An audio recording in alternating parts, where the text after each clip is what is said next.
Hi, I'm Mac McCarthy, and I help people with their breakups and limited beliefs. And today we're going to get into what does the dumper feel? Talked about this before. I've talked about a lot of these topics more than once. Get a fresh perspective today. Post breakup, what does the dumper feel? Let's get right into it. If you have a story you want to send into writemac.com, send it in. If you'd like to book a live coaching session with myself, that's also available.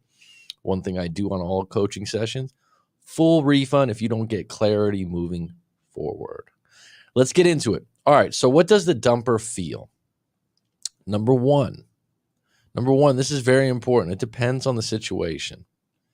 So, if you go and watch one of these videos on YouTube or you read an article and it's what does the dumper feel, if they automatically avoid the idea of what's the situation.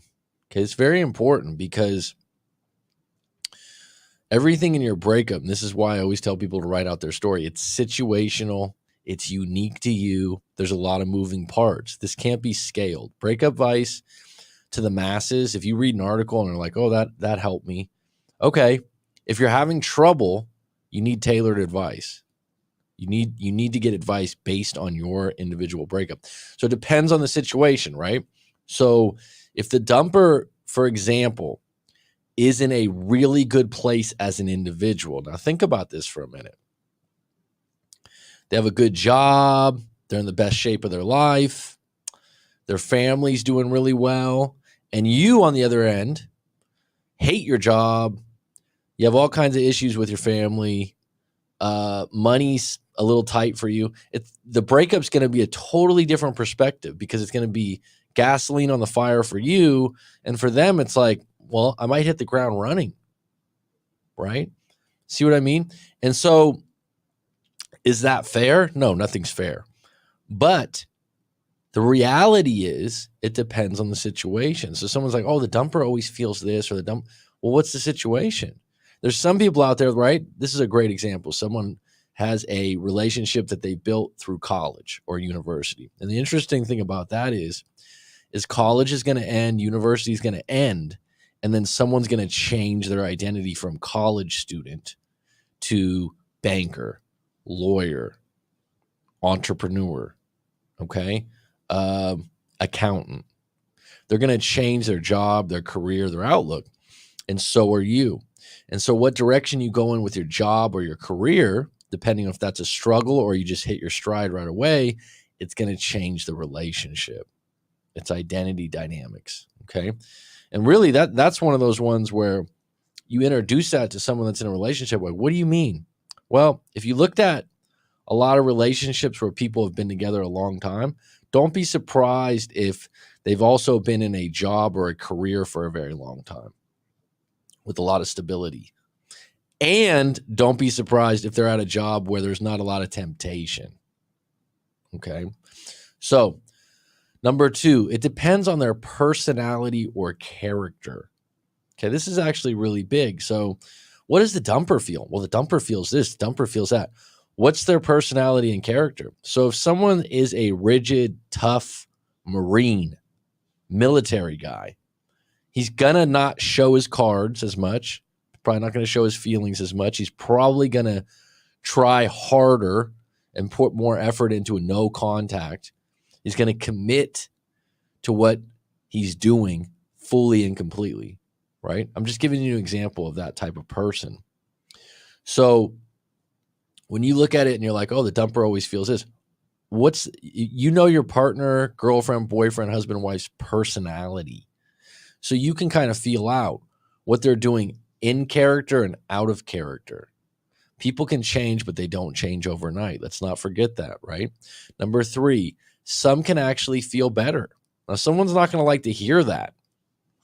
They're not going to, they're like, oh, don't tell me that they feel better. It's just the amount of people that go, oh, they look so happy without me. There are specific situations. If you've been extremely needy or guilt-ridden or annoying, negative, and they've been in it with you for 6 months, 8 months, a year of you being this negative, whiny, complaining person. And here's the crazy thing. People that act that way, they don't even know they're acting that way a lot of times. If they had a camera or a video on them 24/7 while they're in the relationship, they would be gutted. They would be embarrassed. Okay. And so when someone finally breaks out of that, because a lot of times those are pity-based relationships. A pity-based relationship, someone's staying in it and they're like, I really don't want to be in this relationship. I feel bad for this person because they're so negative. They don't have a lot of money right now. And if I break up with them, it'll be the straw that broke the camel's back. And so they stay in it. Those kinds of breakups, the dumper might feel like, oh my God, I feel so much better. The negativity, the complaining, and the other person's like, wow, they're just doing great without me. That's a situation that's different. You got me? Now, number 4, on a scale of 1 to 10, how good was the relationship at the end for both of you? So just if you took a 1 to 10 for them and a 1 to 10 for you, just really quick, don't overthink it. And this is funny because when you ask people 1 to 10, sometimes people like take 15 minutes to talk about it. And I'm like, what's the number that comes to your head? 1 to 10 is just a very clean way to gauge things for yourself on anything. On 1 to 10, how much do you like your car? 1 to 10 on how great your relationship is with your mom. You could do it really quick. Don't fight the number. And it can change. Now, what was it? If you look at it and you're like, actually, it was like a 2. If it was a 3, what was it for them? Now, that's the thing about a relationship. You'd like to think it's fair and you guys always have the same level of love and intimacy and kindness, but really it's fluctuating for both of you. And someone can be in a place, like I mentioned earlier, where they're doing really well in life. A lot of their outside things, when I say outside of the relationship, their job, their career, their family life, their camaraderie, their friendships, they're doing pretty well. And you, on the other end, are in a bad place. That's going to be a lopsided breakup where you're going to feel the hurt a lot more. And they're not going to feel it as much. And you're going to transfer that in, oh, they never cared. They never loved me. And this is why my work as a relationship and breakup coach has evolved a little bit. It's changed in the sense that you got these other buckets in your life you got to work on, whether you're going to get back with your ex or not, or whether you're going to get into a new relationship. Because if your life's not in order, your life's not good outside a relationship, you're going to be very needy, clingy, and also you're not going to have the ability, if things don't work out, to move forward. Okay. So number 5, the truth is, if you're in no contact, you won't fully know what they're feeling. It's a guess. So this is another thing. Very common. Someone's in a breakup. What does a dumper feel? So let me go social media, Facebook, Instagram, stalk them, look at their pictures, talk to friends, do some Sherlock Holmes work. And then what happens is your mind gets in this ping pong game trying to figure out, is this true? Is this not true? Because you don't have all the facts. There was one time when you were together where you talk regularly on the phone or on FaceTime, and you could gauge how someone's feeling on a higher level. Now you're covertly looking at social media. And this is why I'm a big proponent of, as soon as you break up, just block and eliminate all contact on social media. It's not done for you, especially if you got dumped. If you're the one that got dumped and you're sitting there watching their stories and watching their videos, it's probably the worst thing you can do emotionally. It'll make things worse. It'll create a situation where you have all these open loops and you're trying to figure out a bunch of things. You'll have no time to work on yourself, no time to feel what you want to feel, no time to go to the gym, go exercise, or do those things, because your mind's going to be so consumed by trying to figure out what that picture meant with their friends. Okay. Number 6, did you listen when they told you why, or did you feel like they made up a BS excuse? This is what I mean by this. When they broke up with you, when they dumped you, which is something I don't like to use as a term, did they tell you? Are they a straight up honest person? Like, hey, I can't do this anymore. A lot of times when people write out their story and they send it in to me, I'm like, right here is where they told you why they broke up. If you can't accept their reason or you don't believe it, that's a whole nother thing. That's something in their character. That's something in your relationship. That means you lack trust. Now, if it's a BS excuse, for example, a BS excuse would be, well, I just think you can do better than me. That usually translates to, I can do better than you. They're throwing out some generalization, or I just don't want to be in a relationship right now. Now, that can be truthful depending on the situation, but if you feel like it's a BS excuse, right? Then maybe at the end you want to ask some more questions. That being said, they still don't want to be with you, okay? So you trying to figure out the exact reason. The truth is a lot of people are guarded with their feelings in situations like this because they don't want to hurt you too much, right? They don't, on the one end, they don't want to hurt you too much. On the other end, this is a difficult situation. If you're crying, you're upset, they don't want to tell you, hey, I have a crush on someone at work. And you're sitting there like, I know it's something else. I know it's something else. You got to get to a point where you're like, all right, I don't need to know. We're broken up. Number 7, you don't want to know. It will only cloud your mind further. This is a big one. You want to get into a mode if someone dumps you, you don't want to know. You had your talk at the end. Maybe you guys, maybe even, it's very common within the first week for you to exchange texts, trying to play, back and forth. Maybe we can get lunch. It's like some people go, oh, I should have started no contact earlier. There's usually a week to 2 weeks post breakup where you're kind of in this, maybe we can work it out. Maybe we can talk. Maybe we can get, the ball rolling again, whatever you want to say. The reality is, when you get to a point where you're like, this is going to be a breakup, it's going to be for a while, and they're moving on, they're moving forward, right? You got to go all in on no contact and no social media Sherlock Holmes, okay? No stakeouts. You got to go all in on that. If you don't, you will be paralyzed by incomplete thoughts. So what will happen is you'll try to make sense of what they're up to through pictures and videos that are possibly out of character, or you're trying to put some kind of perception and perspective on it, which is going to be biased from your end. And those biased feelings are and then at the other end, you're going to go, well, maybe I'm wrong. Maybe I'm right. And there's this ping pong game going on in your head. And all the while, you're not accepting the breakup and the fact that you got dumped. All right. All right. Roller Girl, how you doing? Sam Lujan, always a pleasure. Rye Flint, happy Easter to you too. I hope you're having a good one. Many eggs to you. All right. We do have 2 breakup stories on deck. And if anyone wants to put in the comments before, what does the dumper feel? Right?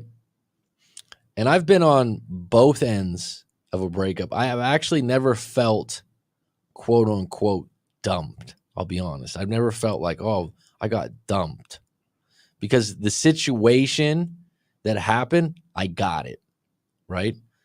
I got why it happened. And it felt like, all right, this is a mutual interaction here. Like this had to happen, right? When someone just gets dumped, in my book, I'd say it's like getting hit at an intersection. It surprises the hell out of you. You didn't see it coming. Those are the worst ones. Now, if you kind of know, hey, we've been having, that's why I said on a scale of 1 to 10, how was your actual relationship? You kind of know, like, this thing's not been good for a while. I'm not surprised. And if you really scan the issues of the actual relationship while you were in it, you could kind of connect the dots. The problem is post-breakup trying to connect the dots through their social media, a big no-no. That's really going to retract from your recovery, okay? See, like Riflin says, mostly relief or guilt. So like someone can feel both of those. You could be in a relationship, and this is where people don't realize this. Someone's really happy, they're really attracted, and they're not getting the signals that the other person's feelings are on a 6 or a 5, and you're at a 10. And I've dealt with people like this in breakups where they were clueless that the other person didn't have as strong feelings. And it's like, well, I had those feelings. I thought we were great together. It's like, well, were you really dialed in? If you think about it, to get to a point where you're in a relationship where both of you are like, oh, you're a 10. Oh, you're the best thing I've ever been with. There's usually always someone that cares a little less, that's not into it as much, and that's how it is. If it's overly lopsided, and there's always this trade-off, right? Maybe both of you are at a place in your life where you've been alone for a while and it's just been convenient. You met at work or you met through a friend, and you're like, yeah, she seems cool, she's all right, but you really deep down, you're like, she's not my type, or there's just not that many sparks. Now, on the flip side, I've had clients before where they've been broken up for 2 years and they can't get over that ex. They can't get over that ex because they still contact each other. They still think about each other. And eventually they get back together because they're really drawn to each other and they had a really strong relationship. And that takes time. It really takes time to meet someone where you're both at the same attraction and connection level. All right, so let's get into the stories here. Hey, coach, I just broke up with a girl I was dating for 6 months. I'm 26 and she's 28. We had a lot in common. We both came from broken homes and have a lot of siblings. Okay, that's something in common. She's the youngest of 5. I'm the oldest of 5. We broke up because she told me that she just isn't into having a full-time relationship and she's going back to school, and she just had one of her drug addict sisters move in with her who's trying to quit heroin. Trying to quit. I told her she needs to go to rehab and it's not her problem at this stage in her life, that her sister needs tough love and that people don't try to quit. They either do or don't. She really took this to heart and we were never the same after I said that to her. So this is one of those situations where you're not a therapist, you're not a coach, you're her boyfriend, you're a partner. You think you're giving really good advice, all right? But really, it's coming from a place of, I know better about your sister, and she's been with her sister since birth, or, right? You're discounting the fact that there's such a deeper connection than you're articulating with words. So it's, people ask me a lot of times when I talk to people about their breakups and really, how do you do this? How do you do it? My feelings aren't involved. I can be neutral and objective. I don't know you. I'm doing a job and a service for you. I care. I do a good job. I listen to you. I can be neutral. What you're doing in this particular situation is you're saying, hey, I know what you need to do here. No feelings are involved because it's not your sister. And even if she told you like, oh, my sister's been on heroin and she's told you some bad stories, you don't know the arc of their sistership, right? And it's just really hard for someone to give advice about a family member when you don't have that relationship with the family, right? It's just like I've said before. If you say something like, if someone's mom is a drug addict, horrible person, and they've told you stories about their mom, they don't want to hear you say anything about their mom. You see what I'm saying? So this kind of situation where you're like, oh, I know it's best. What you're disregarding here is like, wait a minute, this is her sister. She's worried about her. And it's not that cut and dry. Yeah, maybe trying to quit heroin and moving that sister in is not a good move. But what's the alternative? Letting my sister live on the street, right? Oh, yeah, just let her live on the street. It's not your sister. So you can't put yourself in that situation. And this is where afterwards you're like, oh, well, I did tell them the right thing to do and this and that. It's even worse when people go online. This is big now. Oh, I went online and I figured out their so-and-so attachment. So they take advice a certain way. I recently saw Robert Greene, who I really like, who's a great author. He wrote the book Mastery. He wrote the book The 48 Laws of Power. He wrote a book about seduction. I forgot the name of the book. It's something seduction. And he was saying that in this interview that one of the biggest turnoffs in a relationship would be lecturing. Now, I would say that there are certain relationships where especially a female that's going to be with an older guy or might have dad issues, might like a guy that leads and tells her what to do. Now, lecturing on a situation where you're like, hey, look, your drug addict sister, she needs to hit rock bottom. You need to give tough love. You're suggesting something where you're not sitting in her shoes at all. And she feels that. because she's like, from my standpoint, from my view, it ain't that simple. You're discounting her feelings. And you're talking to her in a way where you're like, I'm a superior. I know exactly what I'm talking about. Okay. Now, so going back to that, I told her she needs to go to rehab and that it's not her problem at this stage in her life, that her sister needs tough love. And a lot of people don't try to quit. They either do or don't. She really took this to heart and we were never the same after that. And after I said that to her, I've talked to my aunt who's a therapist and she said I was right, but it wasn't my place to say and that I wasn't going to fix that situation. I'd say that your aunt that's a therapist is telling you the truth. So it's very difficult because when you're in a relationship, you're like, well, especially men, let me just fix this. Let me just give you the logical and reasonable advice. And the reality is she's not going to close the door on her drug addict sister at this point. More stuff has to happen, right? And I wouldn't even say you're necessarily 100% right, right? And what happens is someone will say, well, I had a sister, I had a brother, I had a mother, I had a father that was a drug addict too. Just because you have that doesn't mean that situation's the same because they're different people. That's a big one. Well, drug addicts are all the same. No, they're not. Their situations, their storylines, their narratives are all different.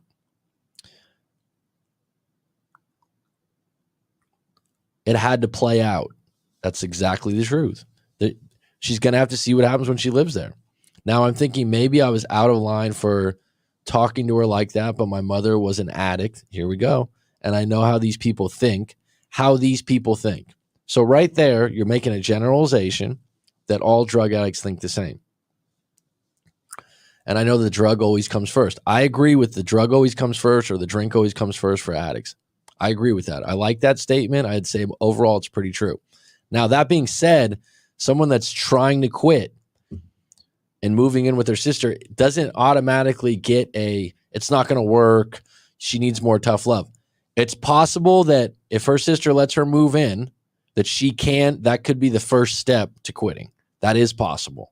So you're discounting the possibility that the positivity of her sister embracing her and letting her come in could be the first step. You disregarding that, bad move, my friend. Bad move. And all you're doing is like, well, mom can never stop, so your sister's never going to stop. And also, by the way, when someone moves in their brother or sister and they're an addict, deep down, intuitively, you know it's going to affect your relationship. You know it's going to affect your intimacy. And for selfish reasons, you're like, yeah, don't move them in. Right? I get it. It's not better for your relationship. Her sister moving in is going to be a bad move for both of them. It's got to play out. And this is a big one for a lot of people out there. Oh, you're Nostradamus. Oh, you're going to tell the future on this. Maybe you're right. But you're not going to be the one with words, not sitting in her shoes to say, hey, that's a tough one. I got family that bad alcoholics that were beyond down on their luck, ground zero. And it's hard. They're adults. You're like, oh, we need to do tough love. They're not improving. They're not this. And when you do that, when it's your family, it's not that easy. You from the outside go, oh yeah, you just need to do tough love and not let them stay. It's like, it's not that easy. This is at a point in her life, even if, let me put it to you this way, even if her sister fails, her sister continues to do heroin, or let's say worst case scenario, her sister steals from her, it's horrible. And you're like, yeah, I told you. She still had to do this because turning your back on your sister or your brother while they're an addict and they're asking for help. They're asking for help. Now, this is a big part of it in my opinion. If she's asking for help and she's trying to quit, then her sister should give her that olive branch. Now, assuming that it goes bad, like you said, she's still going to feel better on her deathbed that she did that, rather than, let's say that she turns her back on the sister and the sister gets worse and has an overdose. For the rest of her life, she's like, oh, I should have let my sister live in my house. You follow me? So that's why when you say it has to play out, even if it gets worse and she needs to give her tough love. She's not there yet. Her sister moving in is going to be a bad move for both of them. She told me she can't turn her back on her and she really has nowhere to go. There you go. Now, the other part to this is that I saw her on Instagram drinking with friends 2 days after we broke up. She looked happy. So just keep in mind, a picture takes about, I don't know, a millisecond or 2 seconds, and someone goes and be pissed for the rest of the night. That's how quick someone can look happy in an Instagram post, okay? So, and I'm thinking, did it really mean nothing to her? So this is the biggest problem. You're post-breakup, your social media stalking, whether you want to admit that or not, and now you're going, oh, well, I think they were happy. I think they're so happy. Stop. You break up, don't look up their posts. That's it. That's a power you can have. I felt like the moment she looked happy, and I'm thinking, did it really mean nothing to her? She doesn't even like to drink that much. When she told me she didn't want to have a full-time relationship, I felt like in that moment, she wasn't even sad or emotional. It was feelingless. It was like feelingless. That's what you felt. And I've been in relationships, and this one was good. We bonded a lot on deep stuff, especially about our families and upbringings. All right, so here's the thing. I think that's outstanding that you bonded on family and upbringings. Is that transfer into attraction to a partner? Not always. And this is why you're 6 months in and you're going, well, I gave her this advice on her drug addict sister. That's more of a friend thing, especially in the beginning. So if you feel like the backbone of your relationship was, bonding about your upbringings and your families, there's still this thing called attraction that is important. Whether that's, you're like, oh, I think she's a 10. Well, I mean, she might think that you're not as attractive as you think you are to her. And I'm not just talking physical. So the fact that you bonded on these things doesn't necessarily transfer over to an intimate long-term relationship. She also said at the end that she's just an independent person who over time pushes people away if they get too close because she likes her space and private time. All right, so that's an identity statement. That's her saying, this is what I do. And by the way, you might be like, oh, I don't understand that. That's who she is. So you said she was in a family of 5. She had a rough upbringing. This is the way she deals with it. She's saying, I push people away. Now, you look at that and you're like, what's this all mean? People's words about their actions, they tell their subconscious and they make it true. So this is something that she believes about herself that's embedded in her. So really, she's telling you, if we didn't break up now, we'll probably break up eventually. So let's just get out in front of this. She's 28 years old. She's going back to school. You said with good intentions, you told her to basically turn her back on her sister when her sister's a heroin addict. And you were like, oh, it's great advice, this, that, and the other. Did that make her break up with you? No, it didn't help, probably. It didn't help. And that's the statement right there. If she says, look, I'm an independent person who pushes people away. She's 28. She's still in a good phase in her life with youth, and she can meet someone else. Sorry to tell you that. If she was like 33, 34, she might be different. She might be like, hey, I want to settle down. I want to have kids. It's timing and circumstances, my friend. All right. She also said at the end that she's okay. And she said that it's not fair to me because I was a good guy. So right there, and he wrote, I don't get it. What she's saying is, probably in the past, I've been with some bad guys, or I'm not going to commit to you the way you're going to commit to me. She's just not ready to have a long-term relationship with you. And you're going to take it personal and try to figure out all the puzzle pieces here. She just told you, I'm independent. I'm going to school right now. Right? And this is the thing. You said you were together for 6 months. A lot of times people go, oh, we were together 6 months. It was great. You don't know the person that well yet. There's going to be some more room for discovery. And you're going to go, oh, wow, I didn't know this about them. You only known them for 6 months. It's not that long. Think about if you work at a job for 6 months, right? Compared to being like, if someone's like, I've been there 5 years, I've been there 10 years.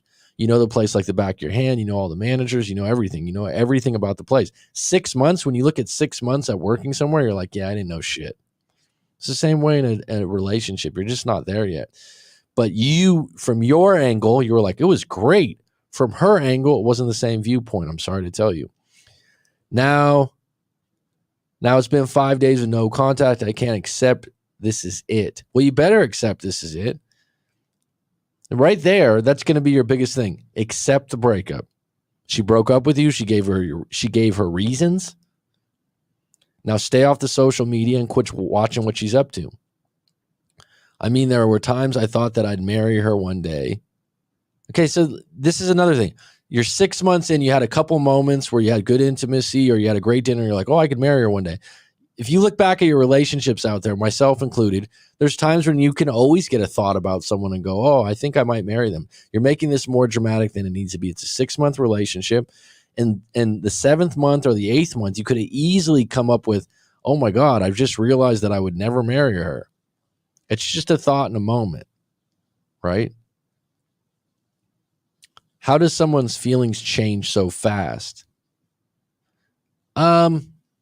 It doesn't sound like they changed so fast. It sounds like you were deeper into this relationship feeling wise. And she said she's independent, but I would say a turning point was her sister moving in, but also her going to school. She's looking at, I'm not going to have the time for you. Do you think I should call her to explain this further so I can get some closure? Hell no. Let her miss you. If you were good to her in the relationship, you were a good guy in her books. Let her sit in the breakup. Leave her alone. Don't talk to her. Accept the breakup. Have some dignity. Have some balls. That's attractive. If you call her up and you're like, hey, I just need some answers here. Sounds like you got, whenever someone does closure, it's just a booby trap for more questions, more explanations, because what happens most of the time, you don't get closure. You just don't get the answers that you wish you had. The real reality is if you want closure, but in the back of your head, you want to get back together, that's a conflict that's not going to play out very well. You're lying to yourself. It sounds like here you'd like to get back together, that she was good with you. So if you're going to get closure, your mind actually doesn't want closure. Your mind really wants some kind of spark. So like maybe I'll ask something and we'll have a new discovery and then they'll change things. And the reality is if you got real closure where she goes, look, I'm not wanting to be with you anymore. It's just going to make it worse. She's already told you that once. She's told you twice. Now you're being annoying and you're being unattractive.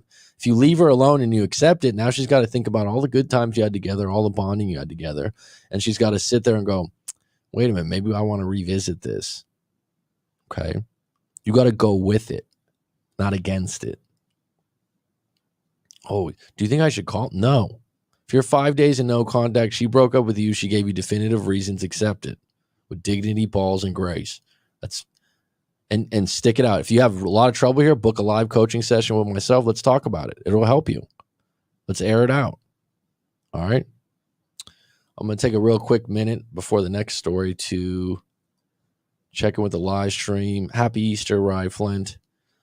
Coach Mac, the book is called The Art of Seduction. That's correct. I actually have the book. I just forgot the name. Brian Union, how you been? I hope you're well. Rob I.S.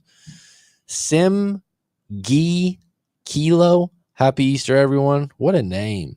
So what does that stand? What does that mean? Sim Gee or Sim G Kilo? May, have you been? Hope you're well. All right, next one. Coach Mac, thanks for your contact. It's helped me a lot. Here's my story. I'm not in a breakup right now, but we just decided to take a break. Okay, my boyfriend of 2 years told me that he just wants space and time to focus on a new business he's building, and that he feels like our relationship makes him lazy as I don't currently have a job and I sleep till 9 a.m. every morning, after which I usually clean the house for an hour and do laundry for the both of us. Okay, I believe you. I'm confident I'll get a job this next month. And recently I'm asking him I'm asking him for money, but I'll admit over the 2-year period, I've been jobless for a stint of 5 months where he was making my car payment and supporting me, which he still throws in my face that he paid for my car, which I'm now leasing to a friend so he doesn't have to pay the payment. Well, that's creative and convenient for you. It's funny, you don't hear about people leasing cars to friends, but it's doable. So right off the bat, you've been together 2 years, money's an issue. Okay, so if money's an issue, money's one of those things where you'll go, if one person's the person with more money and it's their pleasure to help you out, the question is, at some point, does the person get annoyed because they don't have enough money to keep supporting you, right? So what happens is someone can support you while they're doing well, and then when they're doing bad, it's like, all that money I gave for your car, this, that, and the other, and it just creates a problem. So from the get-go, there are partners and relationships out there where a man or a woman, in some cases, are completely fine with carrying the weight financially, okay? And if that's the case, great. If they aren't and they have contempt over it, it's going to be a problem throughout the relationship. And if you're the type like, oh, I like to get taken care of, this is my expectation, and they're not that person, you're not going to stay together, right? And if you do, there's going to be some trade-off like great intimacy. So every time you want to get something, you guys, sleep together and you have a great intimate moment, and that's like, oh yeah, I can get the car payment now. That's a recipe for a disaster long-term, because that can kind of fail out, right? The fact that you're mentioning that some people say, oh, you sleep till 9 a.m. That's not that late, but for him, it must be late, right? And you clean the house for an hour so you feel vindicated. Okay. I'm confident I'll get a job this next month recently. Okay. The part where you say, which he still throws in my face that he paid for my car, which I'm now leasing to a friend so that he doesn't have to pay the payment and I can get some extra money. We also did break up 2 months ago, which was my fault. I threatened to break up with him over some petty stuff, and he called me on it and told me to leave. Well, good for him. I mean, when people, oh, I'm going to break up with you, go ahead and go. Because if you accept them using that every time they want to win an argument, they'll go, oh, I'm going to break up with you. I'm going to break up with you. I didn't believe he would do that, but he did. We got back together 10 days later, but things have never been the same. He seems more distant with me and less patient. So this is one of those things where a breakup happens, you get back together, and everyone thinks, oh, it's going to be wine petals and rose petals and wine glasses, right? It's going to be so great. Really, to me, a lot of times when you break up, you broke a bond of trust that can't be rebuilt by just getting back together. So there is a little eeriness, and there is a little bit of time to be made up. Excuse me. So it's completely non-surprising that if you broke up for 10 days and you had been repeatedly trying to break up over some petty stuff, that even though you got back together, that things aren't great and that he doesn't feel the same. He seems more distant with me and less patient, and I'm really making an effort to be a better girlfriend, but most of the time he complains about me or seems disinterested in me. He hasn't told me he wants to break up, but I just sense it, and it's making me insecure. So a lot of what you're saying is about you, right? Like, I'm doing this, he's not doing this, you're not doing this. The fact that you are willing to break up over something petty that you didn't even reveal, because it's probably embarrassing how petty it was, I'm assuming. I don't like to assume, but okay. This is the thing. When people get back together, sometimes it's not better. Sometimes the other person's like, actually, after being 10 days away from you, I realized I could be away from you. And the breakup hurt both of you, right? So when you get back together, that hurt doesn't just dissipate. Maybe it does for the first day, right? It might hurt for the first day, but when you get back together, it's always in the back of the mind as a human being, like, we could break up again. So the relationship is weaker when you get back together, especially if you only were broken up 10 days. Doesn't mean you can't rebuild it, but you're not going to rebuild it in a day, and it's not going to be, overcompensated where you're like, oh, I'm just being nice, so we should be better. It's going to take time. It was a big step for him to go, nope, go ahead and leave. And he didn't mention, like, how did you guys get back together? What were the reasons that you got back together? He hasn't told me he wants to break up, but I just sense it, and it's making me insecure.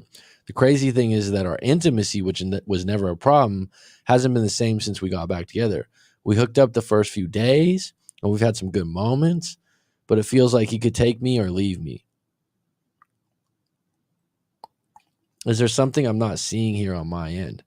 Well, probably what you're not seeing on your end is the fact that during that breakup period, he had time away from you. And instead of stewing on, so this is the thing, when you break up and you go no contact, right?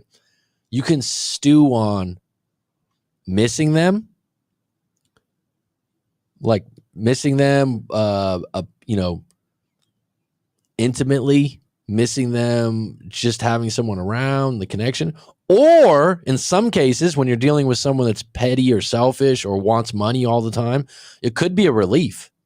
And so for those 10 days, he could have been like, oh my God, I feel better. Oh my God, I'm better off without her. And then in a weak moment, and this is probably something you don't want to hear, when you came back 10 days later and you guys hooked up, which is what I'm assuming happened, probably been like, all right, fine, like, we're back together now. But it's not to be assumed that your experience during the no contact was his experience. And so what you're not seeing here on your end, if he's got issues with, you don't have a job and you've had money issues throughout the relationship. So you had like 5 months, no job. You had to pay for your car. You still don't have a job. You're assuming that you're going to get a job next month. And you know what? I like the positivity. Be positive about that. Don't be negative. You're going to get a job in the next month. Great. You obviously got a financial issue. He's starting a new business, right? The only thing I don't like, he feels like you make him lazy. My question to you would be, are you lazy? Do you consider yourself lazy? Is there any accuracy in that? I mean, you're mentioning that you wake up at 9 a.m., you clean the house for an hour. Is there anything else you do? And I'm not the lazy police, whatever. There's some good people out there that are lazy. Now, has this been a reoccurring theme? Right? I would want some more details to the lazy issue, because funny thing is, when you call someone lazy that's your partner, it's kind of a fucked up thing to say, because if it's playful, it's fine. But really what you're saying is like, I work harder than you. A lot of times when you judge someone for something, you're like, I do more than you. And then it becomes like, well, I do an hour of cleaning every day. The problem is when you don't do, when someone's doing a business or doing their own thing and you're just not working, because some people, when they don't work, they don't really have hobbies. They don't really do outside things. And so the other person's like, well, so what have you been up to? And if you're watching Netflix and hanging out on the couch and just kind of like being there, and you feel like, well, I did some laundry, I did this, it's a reach, right? Him blaming you for being lazy is a problem. Because he's saying, for me to hang out with you, I gotta lower my activities. It's just strange because we were great a year ago, I thought, but now I can tell his feelings have changed. Well, I mean, 2 years is not a long relationship. And if he's starting a new business, it can't be overlooked that he's changing. So if he had a job before that was salary based, was more comfortable, and he knew what his schedule was compared to starting a new business, there's some stress to starting a new business that's totally different. There's not as much structure. There's not as many guarantees. And so having a girlfriend that doesn't make any money would add to that stress. Okay. If he has a really chill job, he wouldn't be as upset with you if he can support you and whatnot. The idea that your intimacy since you've been back has gone down says that there is a lack of interest there and that he has lost feelings. Can he regain that? Sure. I think it would help quite a bit if you got a job. That being said, if he keeps bringing up the car thing, that means that he might just have it, he's never going to let that go. It's always going to be in his back pocket. When you have stuff like that in your back pocket all the time, it usually means that the person has contempt. Once someone has contempt, and there was a study years ago from the Gottmans, and if you ever hear any kind of, especially female therapist, they'll always quote the Gottman studies, and contempt is always number one. And contempt is when you let me just pull up the let me pull up a definition of contempt. It's not that I don't know what it is, but I just like to do this sometimes. Contempt. Let's see.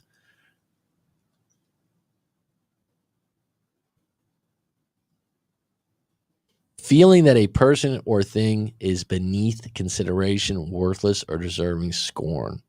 Disregard for something that should be taken into account. So he showed his contempt for his job by doing it very badly. It's beneath consideration. It's putting the other person down. So someone calling you lazy is a form of contempt. I think contempt's built. So to me, if someone's going to have contempt for someone in that regard, right? Like a person is beneath your consideration, they're worthless, they're deserving scorn. They're deserving to be told what they're doing wrong. That's going to happen over time, over actions. You don't just have contempt for someone you meet, usually, if you don't know them. But it's definitely one of those ones, and it sounds like he has contempt for you, and it's grown since the breakup rather than improved. So one thing for you, you could get something like couples therapy or something like that, but it sounds like you're just going into different directions. Yes, Rob, I would say it's a buildup. Jesse, always a pleasure. Estonia. Wow, man. That reminds me of that old movie with Brendan Fraser's Encino Man, I think it was.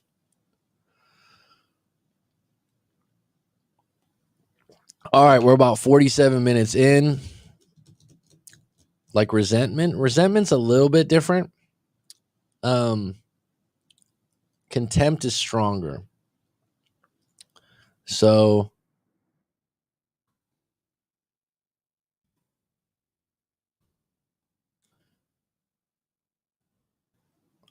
resentment is more like you're bitter that you were treated unfairly. So someone does something wrong. For example, if she broke up with him, he's going to resent her for that and hold it. Where contempt is more like the other person's worthless. They're below you. They're beneath you. You're better than them. If you think about this, when you see some couples in their later years, especially the wives that will always be on the guy for not taking the garbage out, not doing this, it's a certain level of contempt, right? She's just all over his ass, nagging, saying what he doesn't do, right? And it's built.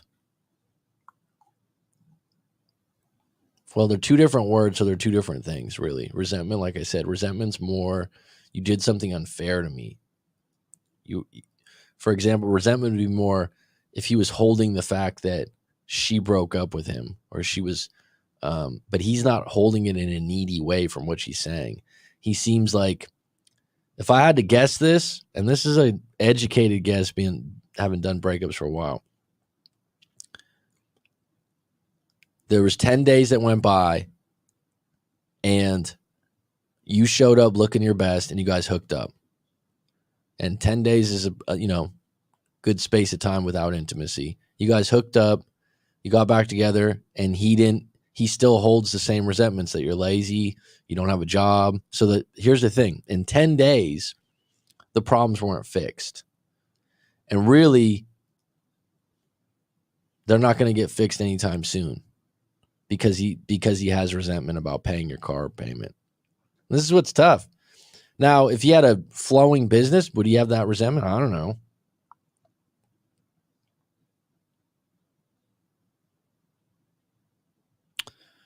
All right. If we have anyone new that wants to talk about their breakup or their situation, I can drop the link.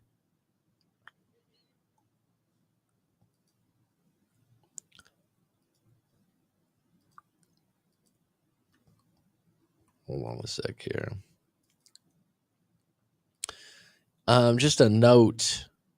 A few days ago, I had an email from a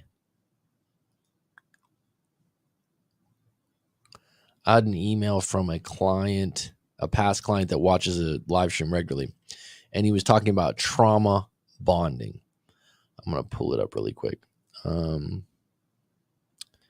that trauma bonding had come up in the live stream from 2 days ago or 3 days ago. And he made a really good point.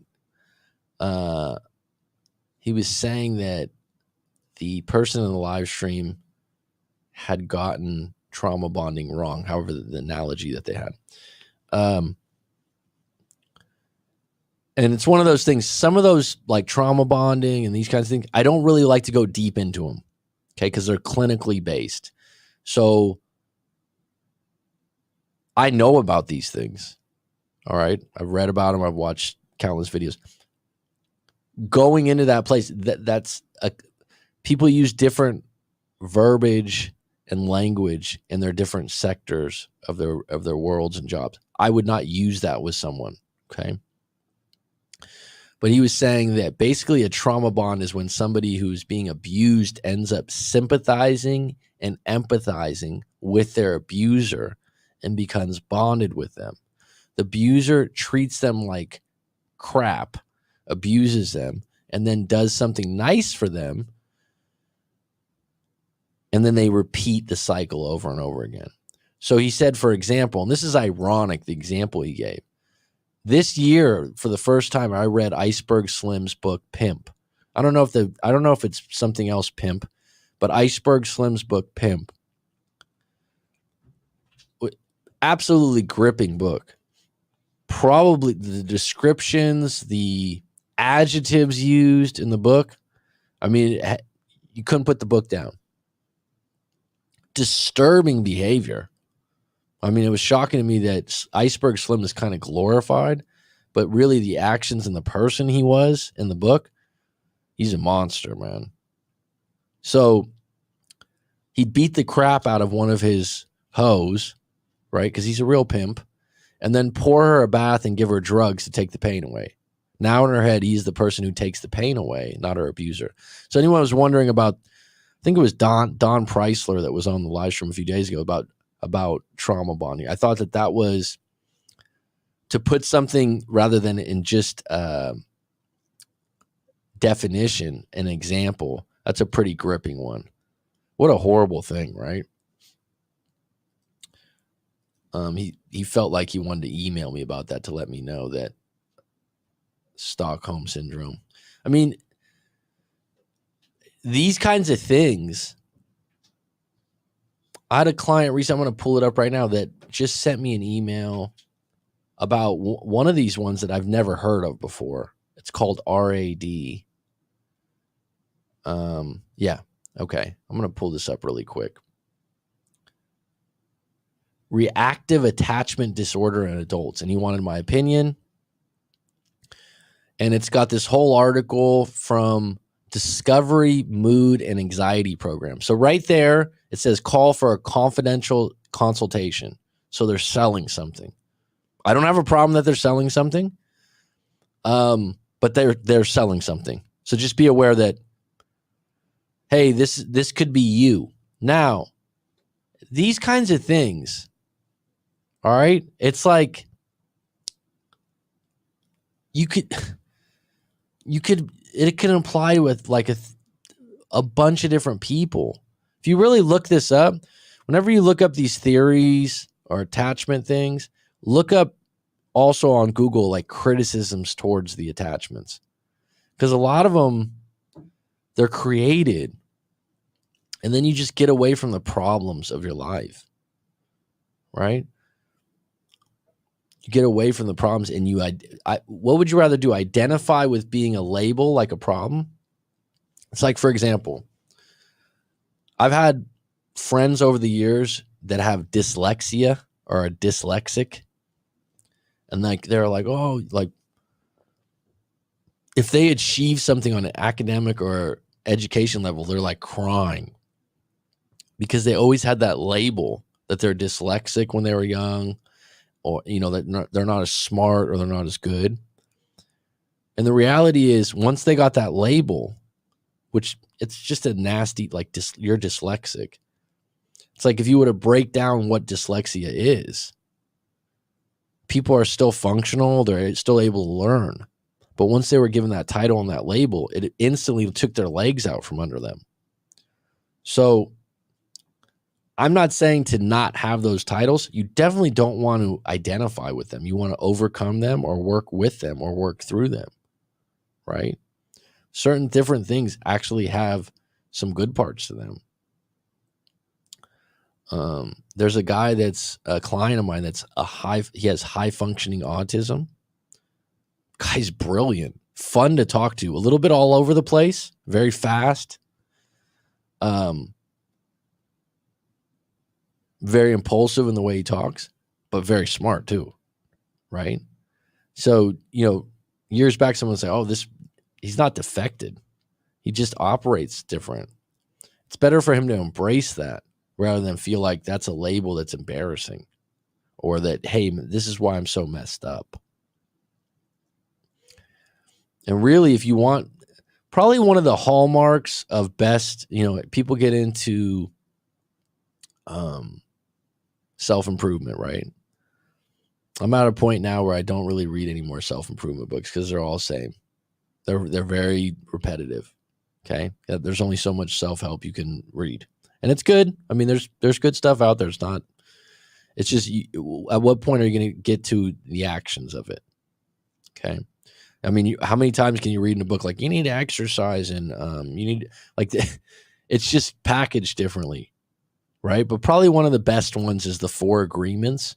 And then you can even, if you don't want to read that book, like those 4 values or morals, if you can instill those in your life, the 4 Agreements, I mean, you can overcome a lot. So the 4 Agreements, right? Number 1, keep your word. Okay. Now, keep your word is telling the truth. I mean, he goes into detail in the book, The 4 Agreements. He goes into detail about this. But keeping your word is telling the truth, but also keeping the word to yourself. Now, this is very interesting when you get deeper on it, because sometimes, myself included, you commit to something and then you let yourself out with an excuse. So, for example, let's say I always use university because I was a university teacher for years, professor. You can let yourself out of that commitment, right? Hey, I'm going to go to college. I'm going to get this degree.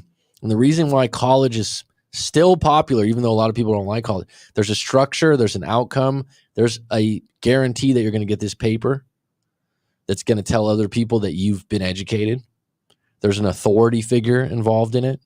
Okay, there's all kinds of things the human likes about getting a university degree. The problem is it takes 4 years. It takes money now, right? Okay, so that's the trade-off. Now, you say, I'm going to go to college. I'm going to get my degree. You got 4 to 5 years, depending on how you do it. It's a long grind, man. Are you going to keep your word to yourself? Or are you going to go, you know what? I watched this YouTube video that says you don't need college anymore. You never needed college from the beginning. I'm with you. You don't need college. You need to, to live your life as a human being, you need to eat, shit, sleep, and drink water. And maybe throw in some camaraderie, but you don't even need that. Those are the things you need, right? So you don't need to get a college degree. There's plenty of successful people out there. But if you made that commitment, I got to a point when I was going to college, because I went to junior college and then I went to transferred to university. Finally, I went to like 3 junior colleges, moved around. I was always working while I was in junior college. So I felt good about that. I got to a point about my 3rd year of junior college where I'm like, am I going to finish this? Am I going to commit to finishing? Because I've already put in this much time. I got to keep my word on this. I had to sacrifice. I was living in San Diego on the beach with some buddies. It was beautiful. I was like, look, These are the schools I can transfer into to get this done. San Francisco State was one of them. I wasn't looking forward to moving to gloomy, the area of San Francisco that San Francisco State in is fog 70% of the year. So not a very beautiful curbside appeal university, right? Compared to living in San Diego. It was a trade-off. I'm like, I got to get this done. All right. No glory in that. I kept my word to myself. I haven't always done that. Now, think about that as one of your big things, keeping your word and telling the truth. Okay? It's more difficult than you think. But there are people that that pretty much keep their word and tell the truth. If you just this week go, I'm going to keep my word on everything I'm going to do. I'm going to also tell the truth to everyone in my sphere of influence for the next week. You'll have a few moments where you go, oh shit, I told John I was going to meet him for pizza and bowling on Thursday, but I'm not really feeling like it. You're not going to keep your word. Think about that. Now, number 2 on the 4 agreements. I might get them wrong as far as the order of them.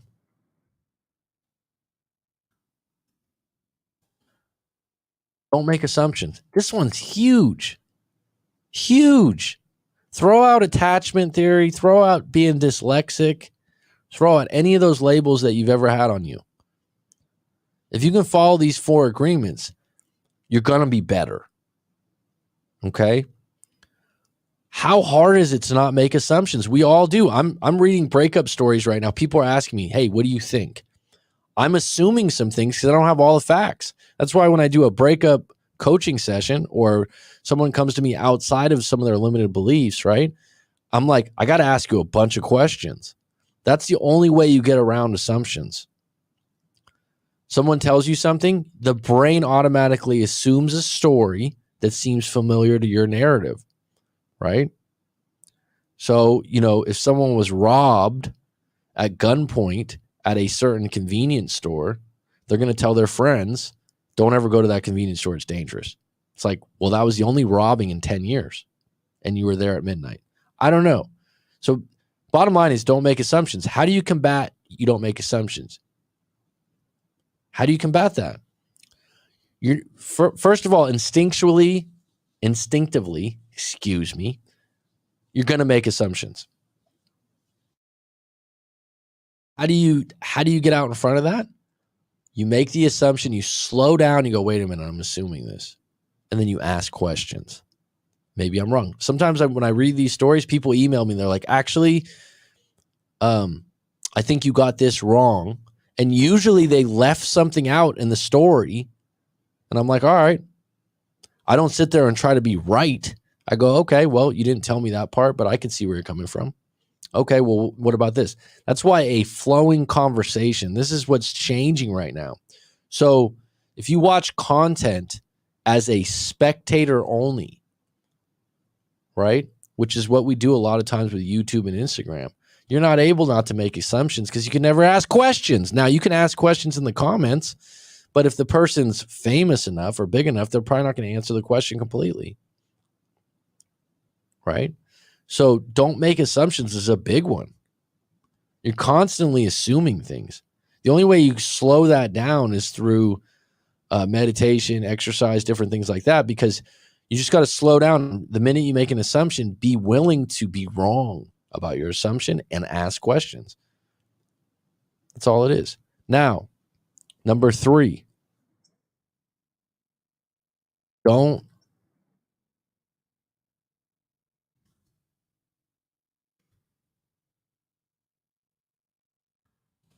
take anything personally. I put 3 L's on that. Don't take anything personally. Can you do that? Very difficult for a lot of people. Would this overcome a lot of issues? Like if you're gonna put a core set of 4 things to like live by in the self-improvement world, don't take anything personal. It's like, I can't do that. Some people would say I can do that, and they're going to take things personal. A lot of people's assumptions, stereotypes, things about you that they're imposing onto you, It's just all they know from their life experience. So don't take it personal. Right? Someone says something bad about you, someone says something about your looks or your figure. How are you going to develop a way to be that you don't take things personally? If you can develop that, all these theories that, oh, I'm in an anxious attachment. It's like, what, instead of focusing on that, what can you keep your word? Don't make assumptions. Don't take things personally. And there's one more.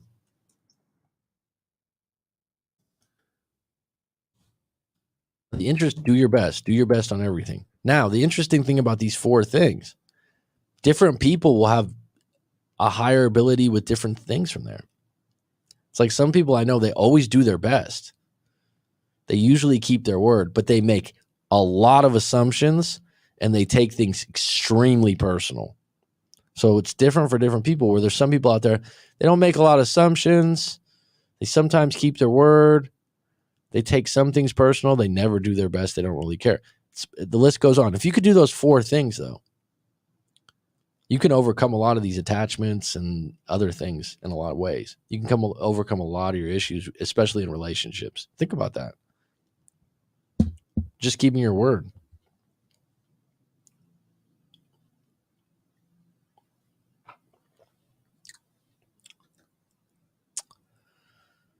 Feelings of trust or affection felt in many cases of kidnapping or hostage taking by a victim towards a captor. Okay, yeah, the Stockholm thing. This has been brought up before.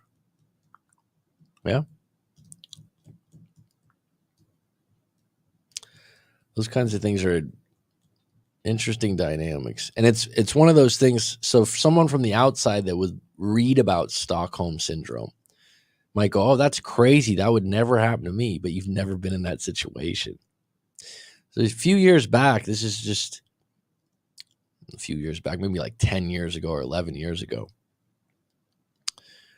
there was I don't want to say it was a camp, but it was like they were staging situations for international press.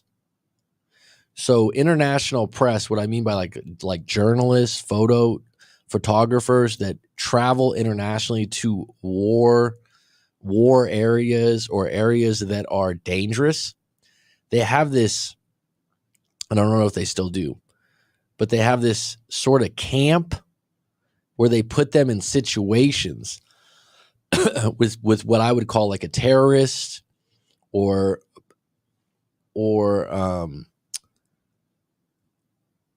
basically taking them hostage. And so what they did is they asked for some people as extras, and I was one of the extras, to be like these hostage people or these people overlooking them. And this was really interesting because this guy I knew that was involved was a computer nerd, not a very tough guy, not a fighter at all. I've known him for years. Wasn't a good friend of mine or anything like that. And when he got in the situation where he played bad guy, right? He was running up to people's faces like, shut your mouth, close your, and he was like looking at everyone else like he got into it. He like pushed some people. And they wanted this to be created because they wanted the journalists to feel what it was like to be in a hostage situation. So the guys that were like ex-military that were running this camp or this group were really into it verbally. But this guy who was an extra, who was just kind of supposed to be on the side, he jumped in. Why? He jumped in and played a character that he would never normally play. It's because he was put in a situation of authority and power that he had never had before, and he liked it. And he was playing on it. And watching from the outside, I was like, huh? And this is why, like Stockholm Syndrome or something like that, unless you're in that situation, it sounds crazy, but actually, you'll never know unless you're in that situation. And this is what's the hard part about life. Everyone from the cheap seats is going, oh, I would never do that. Oh, I wouldn't act that way. Just like the guy in the story that's sending out, hey, I told her, you can't take your sister in. She's a heroin addict. You got to give her tough love. You got to do this. It's her sister, and how do you know how the sister's going to turn out? Because your mom didn't quit drugs? Assumptions. It's really difficult. I'd say out of the four things, keep your word, don't make assumptions, don't take anything personally, and do your best. What do you think is the most difficult thing? That's a trick answer because it's going to be difficult for different people. But I would say make assumptions is probably number one most difficult thing that people do as a reflex.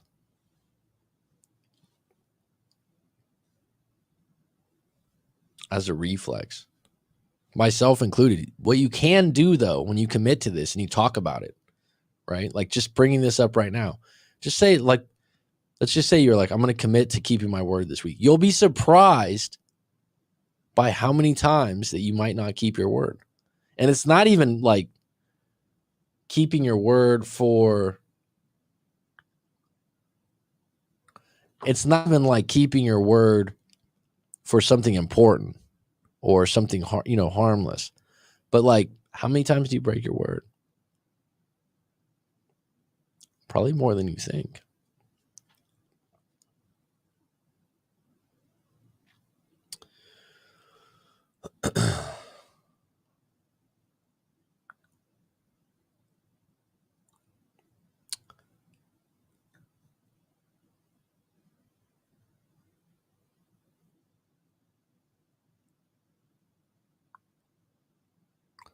All right, I do have a little bit of time if someone wanted to call in that has a situation that they want to talk about.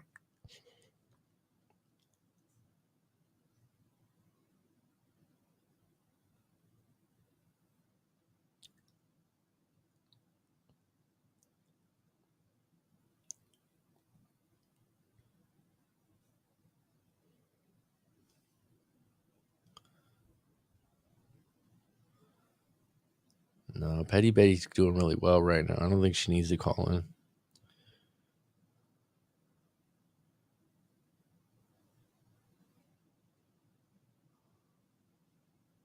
Drop the link.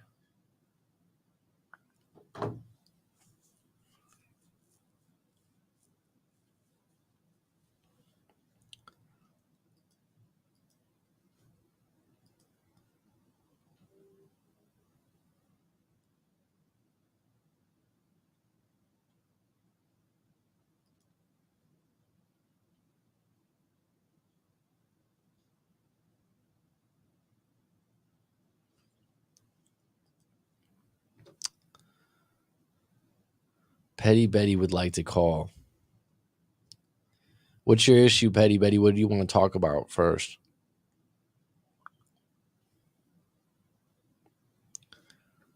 All right, let's see here.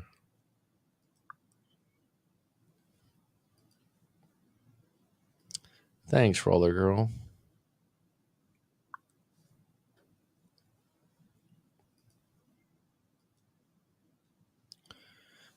What is this, high school? No, he said this. She said this. No, they want this.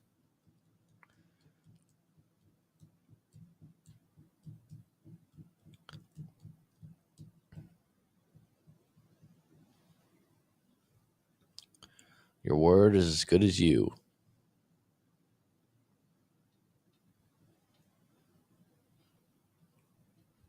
I think an individual can have resentment, but not have revenge in mind. What's really interesting is how much I think resentment is interesting that it stacks.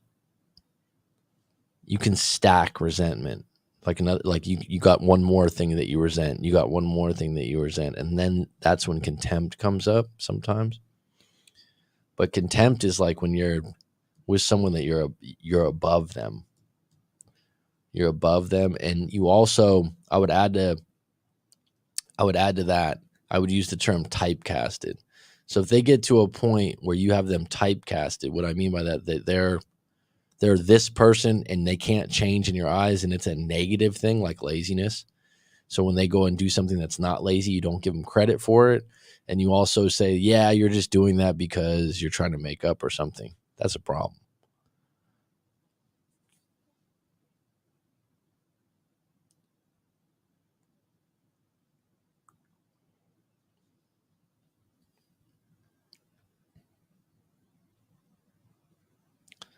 You want to talk about a breakup? All right, go ahead. Let's talk about it. Don't get off topic though.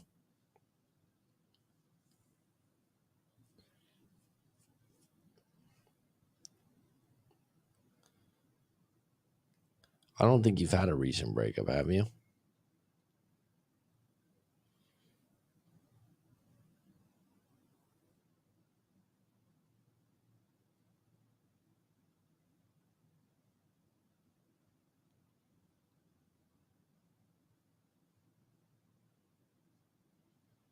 Oh, here you go. A little personal talk in the corner here. All right, we got 12 on deck. Is there anyone else that wants to talk about their situation, relationship, limited beliefs, something they want to work on? Give it a minute. We can get into it. If not, that's completely fine. I'll be back on deck soon.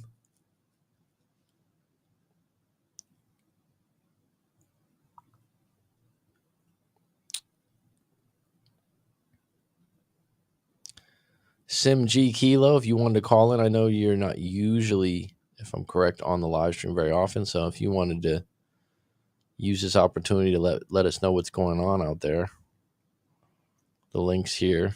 If not, all good.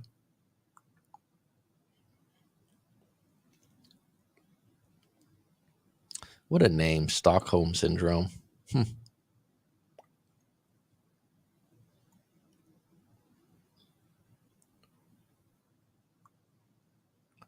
Sim J Kilo.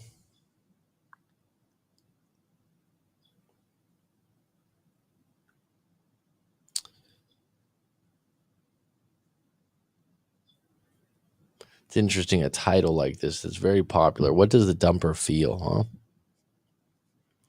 As if you'd ever know. I think the hardest thing is when someone finds out that the dumper feels really great. They feel they're not heartbroken at all. They're uppity. I remember a good friend of mine that I worked with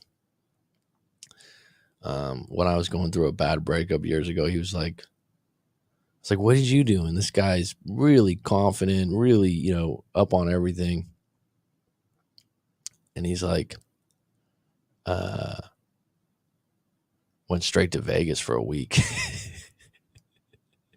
He's like, I just partied. I was like, wow, dude. And I was like, you weren't sad or anything? He's like, I just got wrecked and hooked up with new women. Some people do that. I mean, some people are like that. They can move on. Does a dumper have more power usually if it is a male or female? I mean, my initial reaction is no.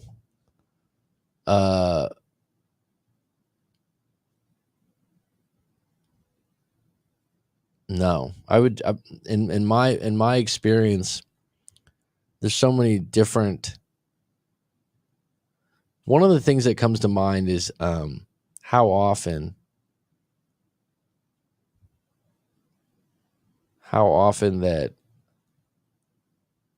a guy's being needy or making assumptions, taking things personally, which would apply to needy, and they don't get dumped so much. The person just gets burnt out on them.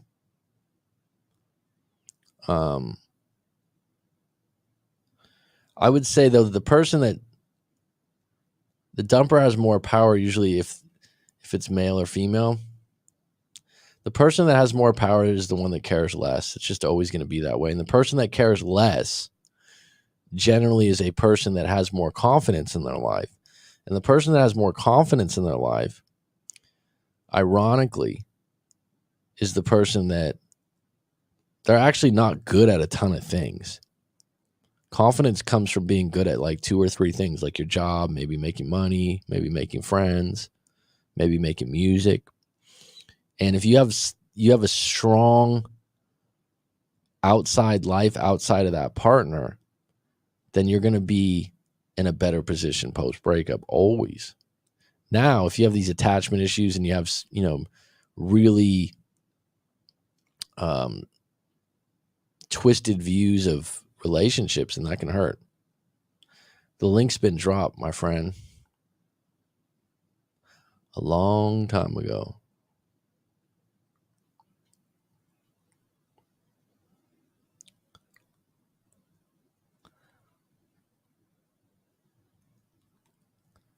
The interesting thing about the dumper having more power too, Rob, is sometimes people dump and then 2, 3, 4 weeks later, they realize they made a mistake, or they were, some people that break up, especially young couples, they impulsively break up over something really petty, right? This was talked about in an earlier story today. And so later on, like 3 weeks go by, 4 weeks go by, and they come to their senses, and now they have to say sorry. They lose their power of why they broke up, and they got to let their guard down. BB, I don't remember. I remember BB, but I don't know who that was. I don't think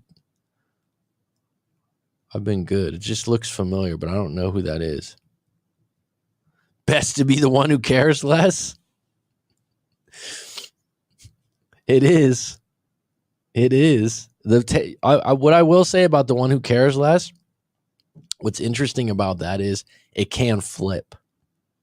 And you could witness this in friends or relationships that you've kind of been a spectator.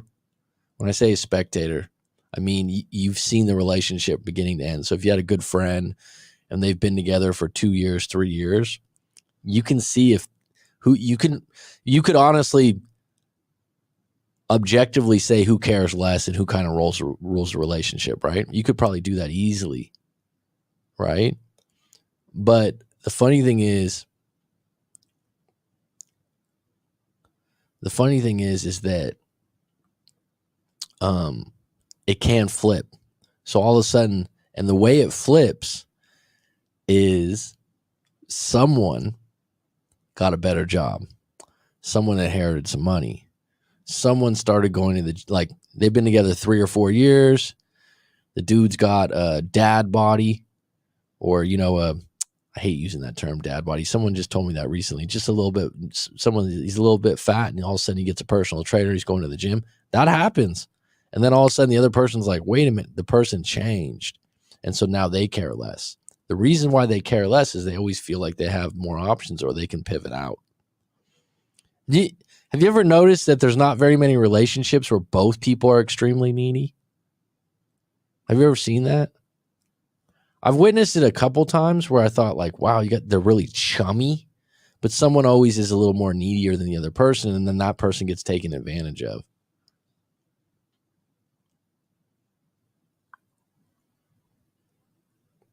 I don't know why you're getting knocked off, hon. It says devices are not connected.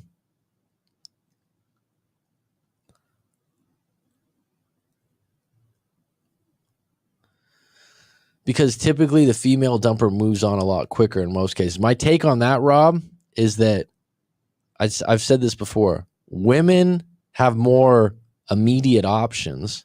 Also, women that are sad or upset are not unattractive to men. So men would be like, oh, yeah, like you just broke up. It's fine. Men that are sad and upset about a breakup are not attractive to women usually. So men could that wouldn't bother them. The other part of that is, I've said that many times before, like a woman could be sad at work. It doesn't mean she's a bad person. And the other guy can look at it as an opportunity to take her to lunch, right? They're going to have more orbiters, more things. That being said, there's plenty of men out there that have their shit together, that have a good job, that have all the boxes crossed, and they're going to do just fine too. There was a guy I knew that he was married for like 20 years. Guy was in great shape, had a great job, good person, and he was getting a divorce. They had 2 kids, like I said, 20-year marriage, and he was getting hit on at work. He went to church. That's another thing. What are your environments? He was like, what is this? I'm already getting hit on. Like the news of Avril broke up with her, some punk guy, and hooked up with a rapper immediately, and the guy went all beta and appeared distraught. Man, that'd be a horrible situation to have a relationship in the public eye. It's like when B was on here before talking about that the Kardashians and that guy Pete Davidson, and B knew all the details about it, and I was like, I don't know anything about this. And the guy looked, I don't know, he had like big bags under his eyes and stuff. I don't know, it just didn't look like a couple that mixed very well. But their whole relationship's a part of the public. Could you imagine everyone having a piece of what's going on in your relationship, and your relationship is content, and your relationship you have to talk about in dramatic ways to 10,000 viewers. That'd be a horrible situation to be in. Talk about messing up your mental life. And then how are you even going to have a legitimate relationship? The person who cares less typically controls the relationship. I don't know if it's typical or just always. It can switch in moments though, right? I'll give you one that's interesting.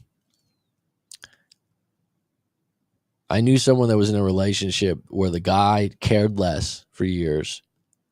Confident guy, could get women, all those things. But they lived at her parents' house, right? So there was leverage. Think about that. So on the one end, he cared less, but then there was like, I don't just have a place to move into. So leverage is an interesting thing in relationships. Comes to money, comes to where you live. But does being the dumper allow them to keep options in the future frame, which works to their advantage?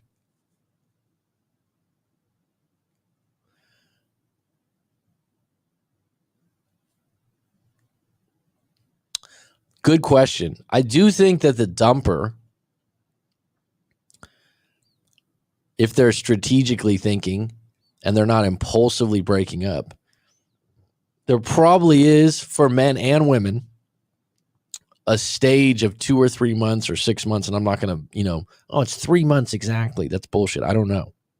I'm just giving you an example that they are anticipating that they're going to break up or it's inevitable.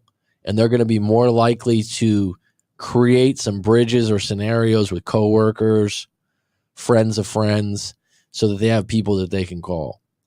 And this is when people go, oh, they monkey branched. Okay, whatever.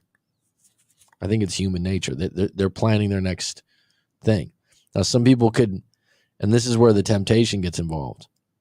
A lot of times people, when they dump, they might not be cheating. They might not even emotionally cheat, but they might have some people on their radar right away. And if those things don't work out, the dumpy usually does not have the power in the relationship. In most cases, yeah, but some people can just get fed up. Finish work, I'm in the UK. Morning for me, I'll write you an email about my situation. All right. No problem, send it in. I found that the dumpy, if they know the dynamics at play, can reframe the situation and guilt trip the dumper should they try to reconnect the relationship. Well, number one, it's got to be in their character to manipulate, because the dumper sometimes has buyer's remorse. Absolutely. The grass isn't always greener. The person, a lot of times someone in that situation will think, oh, Rhonda at work, she likes me, and then we'll go out and we'll have fun. And then they go out with Rhonda and she's annoying as hell. And she was cute and used to flirt at work, but she's not your girlfriend, and it's different. Yeah, that happens. A woman stick it out for months after they are done. There's plenty of men that stick it out too. That's true. I've seen that play out with many guys. Most don't have on that quick. I think it also depends if the breakup is premeditated. If someone's, a lot of breakups are premeditated, I think. Whether people know they're premeditated or not, they're building up to that point. The times that they're just completely impulsive are individuals that just want to win fights or arguments.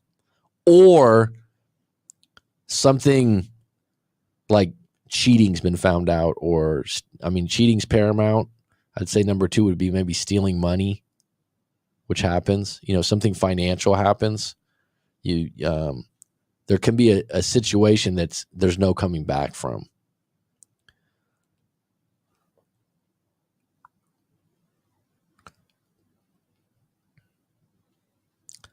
Oh, Skeet, that guy hooks up a lot. Yeah, that's why women come back less. Men come back now. It's saying you have to let me on, Mac. Why would he take someone back? All right. Here you go again. Mary, let's see.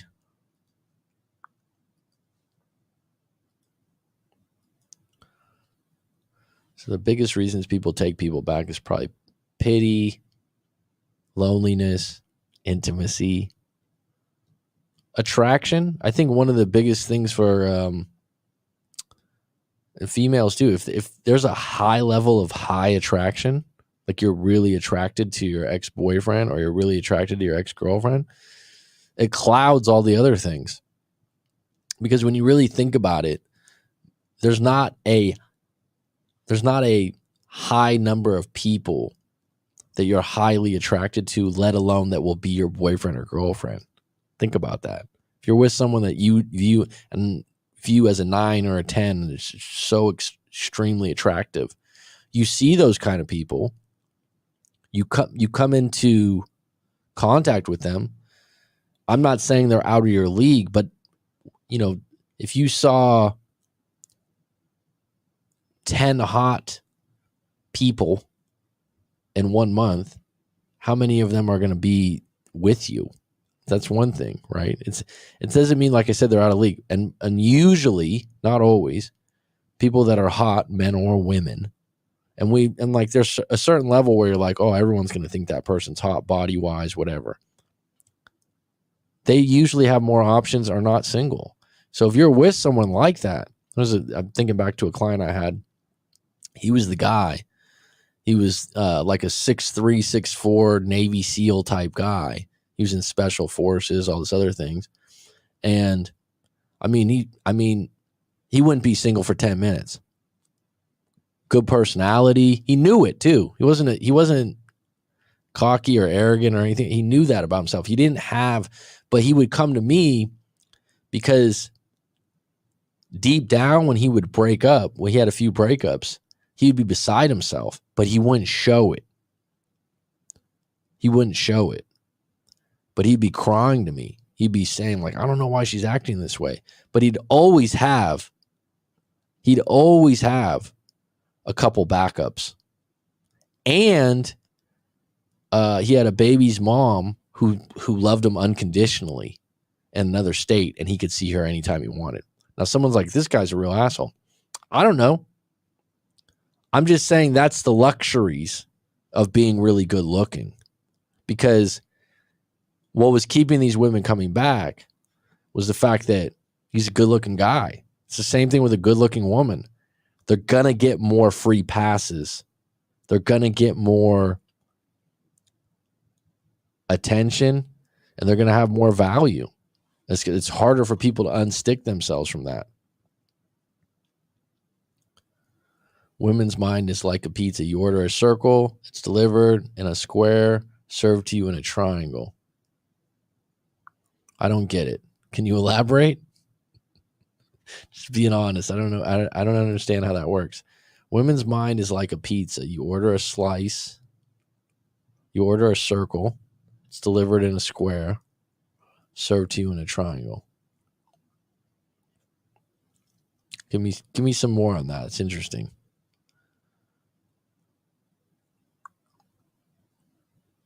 A lot of intricate things involved in breakups. That's for damn sure.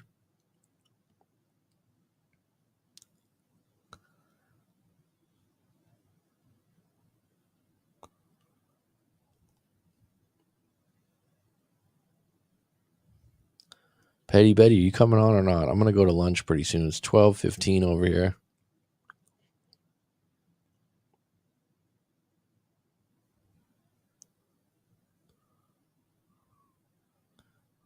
I'm definitely broken.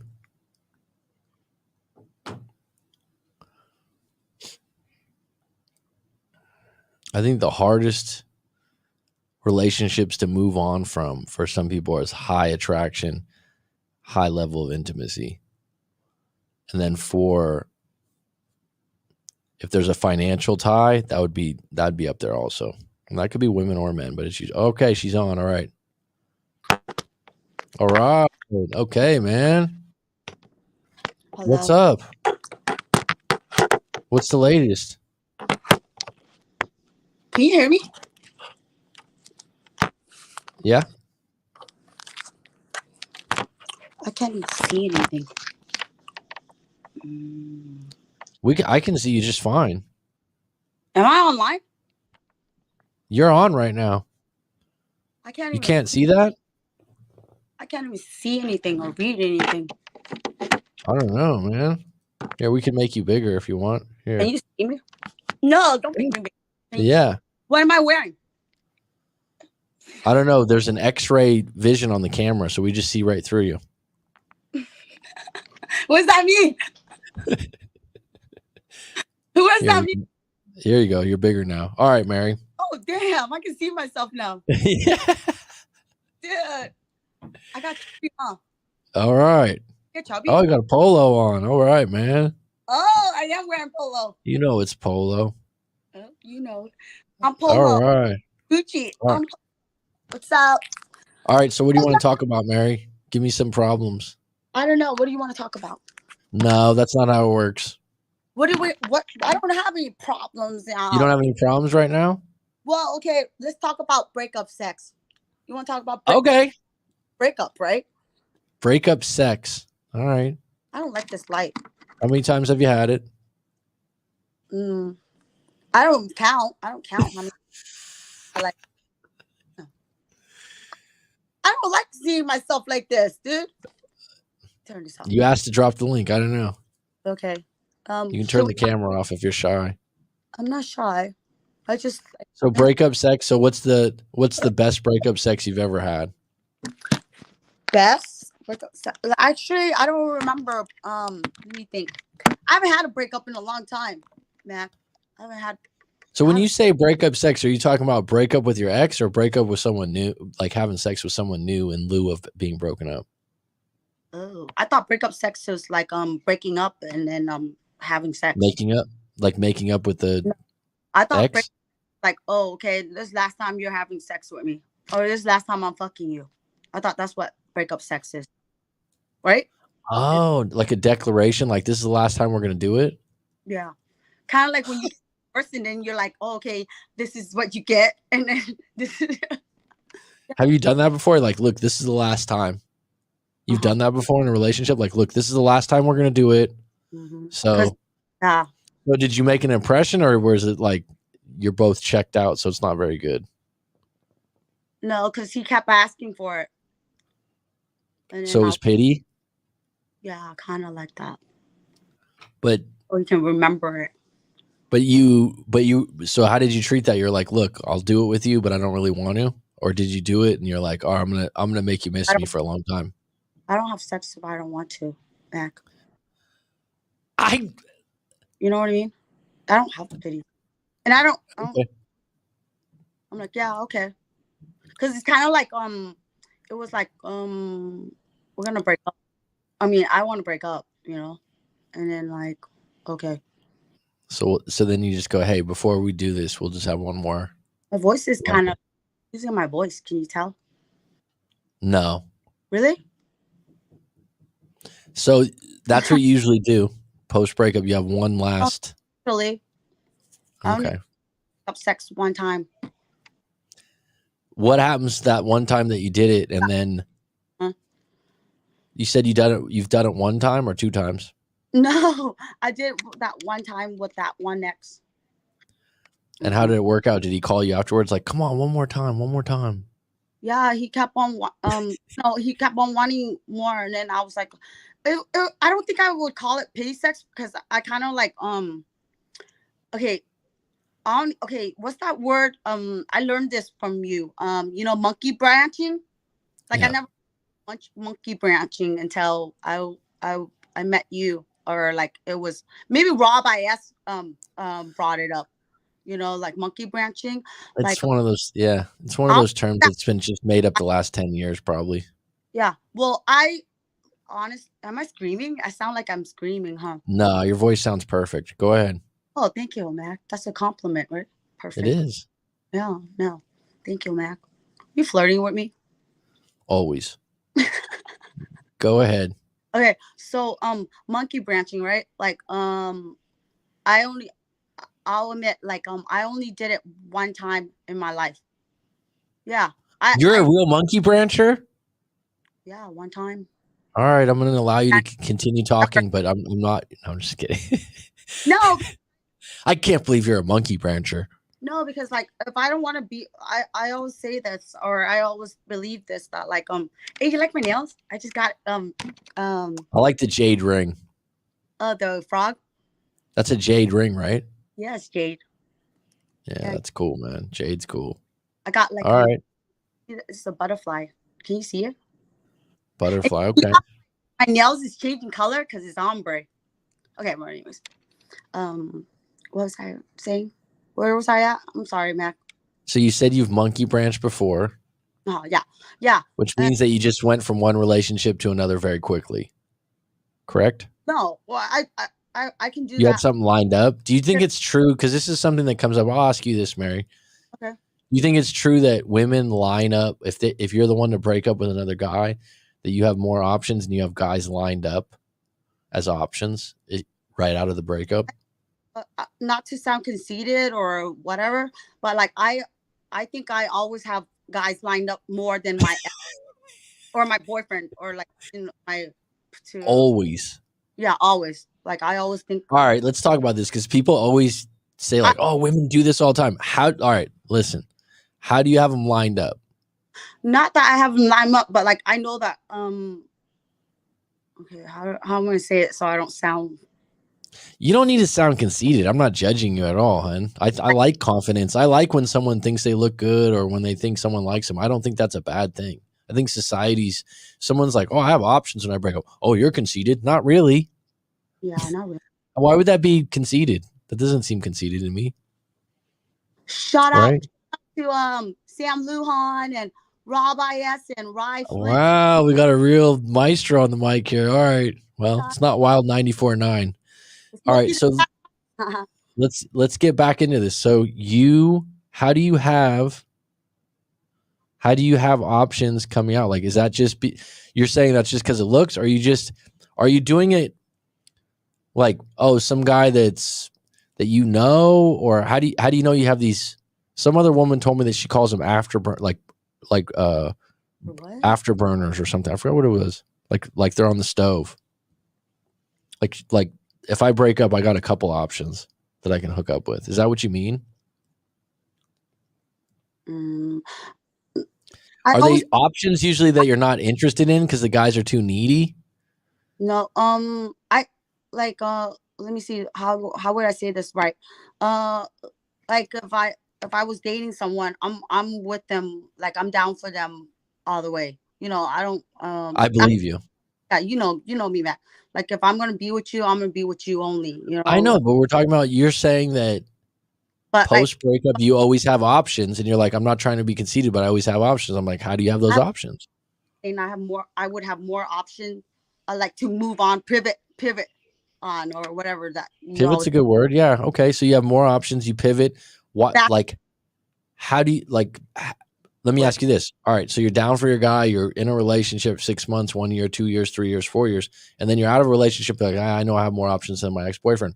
How do you have those options? How do you have those numbers? Those are past guys, or those are guys that are just you flirt? No, I wouldn't go. Yeah, I'll get, girls, we can go on the app, right? We'll go on the app. If we go on any app or anywhere or whatever, we'll get fucking blow up, easily. Like, whereas you guys maybe get some. If you guys. So you just go straight to the app and then you can monkey branch from there. I can go on an app, or, lately I've been getting hit on, like, personally. Like, people like actually are coming up to me. I think cold approach. I'm getting that. Yeah, I am. Like, yeah, I know. I don't know what it is. So what was the last guy that approached you? What'd he do? What'd he say? I'm just curious. The last time I just got approached, you mean? For example? Okay, so it was like at work, and it wasn't my client. It was like one of my boss's client. And then like he was very like polite, I guess. I like the way he did it, because like he was just like, oh hey, what's up? And then like, oh, okay, hi. And I'm just talking to my boss's client because I am working on my client.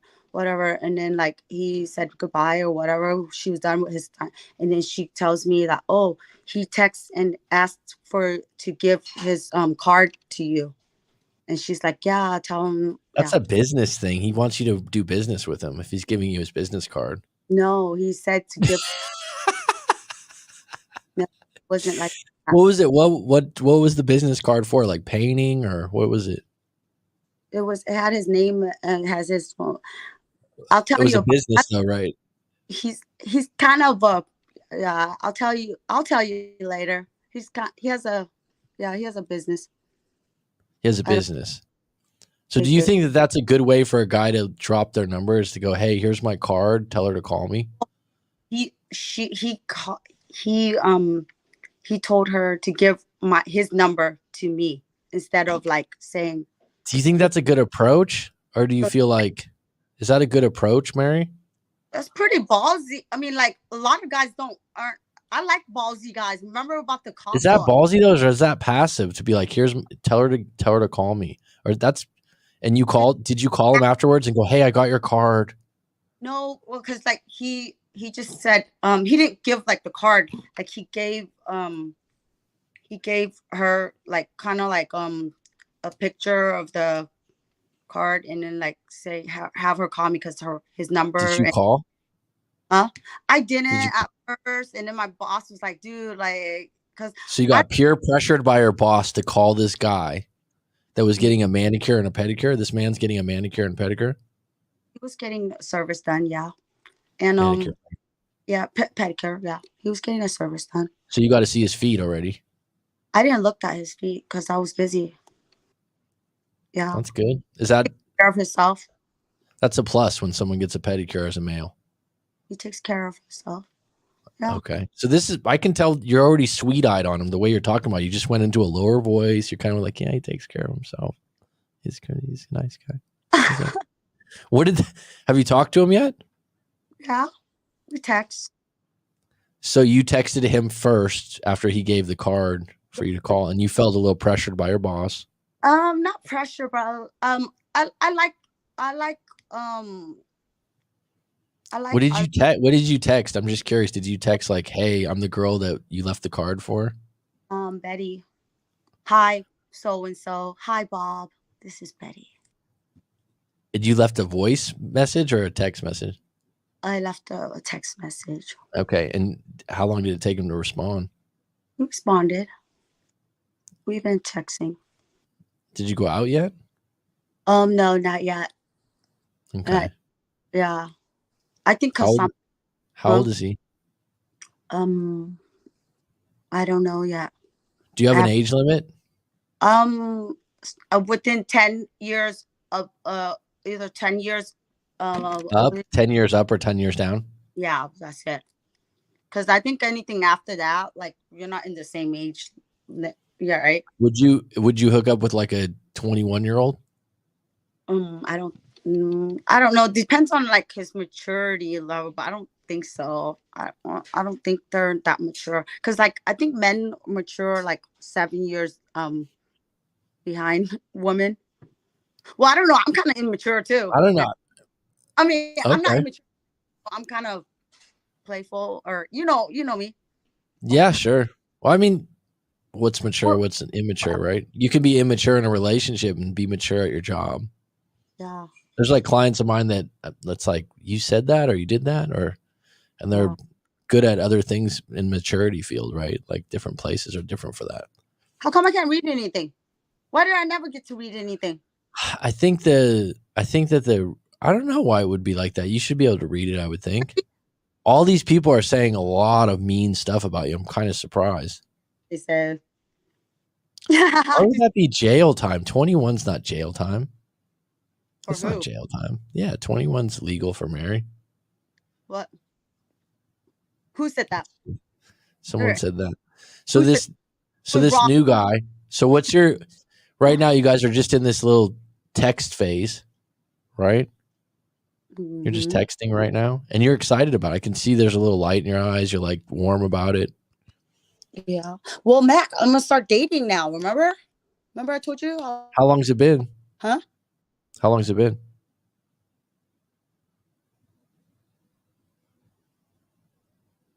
Turn off your camera there. I'm back again. I was trying to read a text message. How long's it been? Just like last week. Last week what? What do you mean? How long has it been since you dated? Because you said I'm dating again. How long has it been? I haven't dated like since some COVID. 2 years? Yeah. You haven't dated in 2 years? Yeah, man. Well, I mean, you know, I go on dates. I told you about. So just casual encounters. Yeah, I go on a lot of dates, but like no hookups. Sex. Yeah, I haven't had sex. Just no hookups though, just dates. No, yeah. Well, so when you go on this guy 3 dates. Have you ever? Let me ask you this, Mary. So we're going to talk about dating. Then you got experience. Have you ever felt like you said you can go online and get like a date anytime from the dating app, right? That you're saying like, I'll if I really want to, I can put myself out there on a dating app and get a date. Have you ever felt like?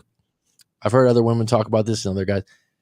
Have you ever felt like, oh, I'm gonna get like a really good dinner tonight and just go on a date? Like, do you know what I'm talking about? Because I know women that are like this that have talked about like getting free drinks, free food, and using guys for that.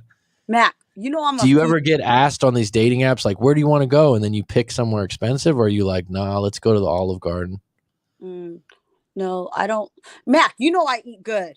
Like if I want. I don't know you eat good. I don't know that. I eat pictures all the time. Like I go eat. Like if I want to eat, I'm gonna eat. You know I eat good. So on these dates though, do you get free meals a lot? Yeah, they pay do you plan that? Or are you like, hey, I want to go to this place that's kind of expensive? No, I don't do that. What about when you order? What about when you order on the menu? Do you feel like I shouldn't order something too expensive? If you're not paying? I'm not. I don't take advantage of people, and like I don't. And I can go to like a mom and pop shop if I know it's good, and or if he tells me, I'm like, okay, let me see. Let me see. So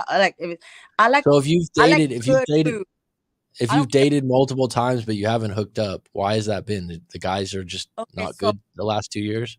I'll give you an example. So I went on 3 dates with this guy one time, right? So I'm like, 3 dates. The third date, you should be like about to hook up, right? And he's really nice. Yeah, sure. Oh, he was really nice. He made money, like, and he came and picked me up, and like he tipped good. Like that's the thing that I do about guys, right? When I go on a date, Mac. Tipping matters to you because it's part of what you do as a job too, so you appreciate it. It's a character thing. Yeah, I got you. Yeah. Like, yeah. It tells to me, yeah. I like a guy that's generous. You know, not stupid. You know what I mean? Like, okay, well, that's fine. I'm not judging for that. So go ahead. So you went on 3 dates. You didn't hook up. What happened? Well, maybe if he took me on the 4th date, he would have got some. And he ghosted me. Like he didn't want to. Like after that, I guess he was like, Could it be he wasn't interested? Maybe. Dude, he took me on 3 dates, Mac. He was. Yeah, but he might have been dating multiple women, and you might have been at the end of the. What? Why would you take? You can take. I'm just saying, like, all right. So let's put this into context, right? Because like, if you think about it, no, it's not personal. It's not that you're not a good catch or anything. It's just like you just said, he had money. He had a good car or whatever. Like he has these things. Everyone sees what you see, so he probably has multiple options. I would hope. Yeah. So maybe someone's like, "Oh, you didn't call me on the 4th date." It's like, yep, there was other candidates probably. My cousin told me, my guy cousin, right? My male cousin. He's like, a guy can tell when a girl isn't interested. And he's like, you weren't interested, and I was like, yeah, I was. I kind of liked him, but like, a guy can go out with you though and be mildly to okay interested and pass on you if he has other options. You're just assuming that you're the only one that has multiple options. Like if you just said you said he was fairly good looking too. Yeah, he's all right looking. Yeah, and he had, like you mentioned, money more than once and generosity and those things. So he's gonna probably have more. Well, how old was he? He was 35. There you go. He's right at the peak, man. Mm-hmm. So there you go. Maybe. Yeah. Maybe I was taking too long. Should have put out on the 3rd date, huh? Did you hook up on the 3rd date? No, we didn't. That's why. So he just was like in the car. He was like, "All right, see you." No, what happened on the third date? Uh, oh, because we went to lunch. Because like, okay, so he wanted to go to dinner, right? And then I was like, oh no, because then I was like, can we do lunch? Because I forgot what I had to do in the evening. I didn't have no date. No, I wasn't like. I mean, I was able to date, right? Do But you like, wish you would have made a move on him? no, I Ah, look at your face. For a minute, you thought about that. Have no, you been the one to make the first move before I in have a been. relate? Oh yeah, And like I'll get like close, and then like you'll I'll you'll get close. closer. You'll move in on the Yeah, space and be like, I'll, "Hey, I'll be how's open, my breath smell?" or like, um, can, is that stop? Is that a go-to for you? Is that what you do? So I was like, oh, excuse me, to change my shirt. Can you? Have you ever this is kind of cool talking about this. Have you ever had a female friend Mm-hmm. that you're like, I don't want to go out with her because she's gonna get all the attention? Be Um, honest. Look at your face because you know what I mean? Like I'm not just talking about like now, but like over the years. Have you ever had a female friend you're like, I don't want to go out with her? Because I know I've had friends that are females and they'll have like three or four friends or this, like when you used to go out or have drinks or do something like that. And they'll bring out that friend and that friend will just get jocked. Like they'll get all the attention and the other girls are like, fuck, again? Have you ever had that happen? Or Mary's gonna go, no, I was that girl. you know it. Just kidding. Um. You understand what I'm talking about though? Mm-hmm. Yeah. Have you ever had that happen where you're like, I don't want Sally to come? And then your No. friends are like, why? And you're like, oh, she just talks too much. But deep down, you're like, I don't want that competition. Mm, I had to ask to come along one time, so I am that girl. You think you're that girl? That's funny. No, my best friend is really pretty. She's really hot. I think you've But you seen know her. what I'm talking about though, huh? Yeah, but my best friend always. Do you think it's true? Do you think it's true that women are always in competition? And if you have a situation or a scenario, like let's say you're out and you and your friends are getting like, well, you don't drink, but like you're hanging out, Mm-hmm, bowling or something like that. mm-hmm, And then there's three of you, mm-hmm, and there's a guy that's like, attractive or whatever, and he gives your friend all the attention and kind of ignores you. Does mm-hmm. that make that guy more attractive to you? No, my friends and me, we have this thing like if a guy hits on you, he's getting us all drinks. When I used to drink. Oh my god. Yeah, like you better like You yeah, do that? yeah. That's what I'll admit we do that. But like me, That's called collusion. huh? Yeah, You really do that? You're like, all right, if you got a guy that likes you, yeah, he's gonna buy us, and then you get like a he expensive gets drink. us all drinks, and normally he does. Yeah. So that's the thing. My best friend be like, "Oh fuck, this guy's dead," because I used to drink a lot. You know that. And so like the minute the guy goes, oh, let me get you a drink, Sally, and then you go like, I'll take one too. No, I'll be like, can you buy my friend a drink too? She wants a, yeah. That's horrible, man. Then he'll have to buy it, if he wants to talk to us.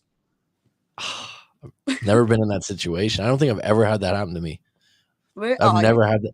I'm serious. I've never had that happen. I don't think I've ever had that happen where I'm like talking to a woman and it's like, oh yeah, you got to get all our friends drinks. I probably would be like, nah, it's okay. I tell you a story, right? Like when I used to go clubbing and like get like shit faced, like drunk, right? And then I'll be like, oh, that guy's hot. And then like he'll like talking to me and I'll be dancing with him. And then like my friends, they're bitches, right? They're like, okay, Mary, go do your thing, right?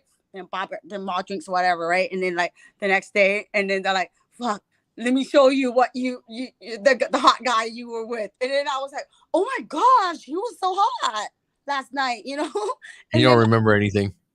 yeah, I don't remember anything. And I was like, oh my God, well, he was really hot to me. And they're like, yeah, you kept on saying he's so hot. Look at he's so hot. And then they'll like take pictures and they're like, this is who you were dancing with all night long. But like I wasn't using him totally because I was dancing with him all night long and he bought us all drinks.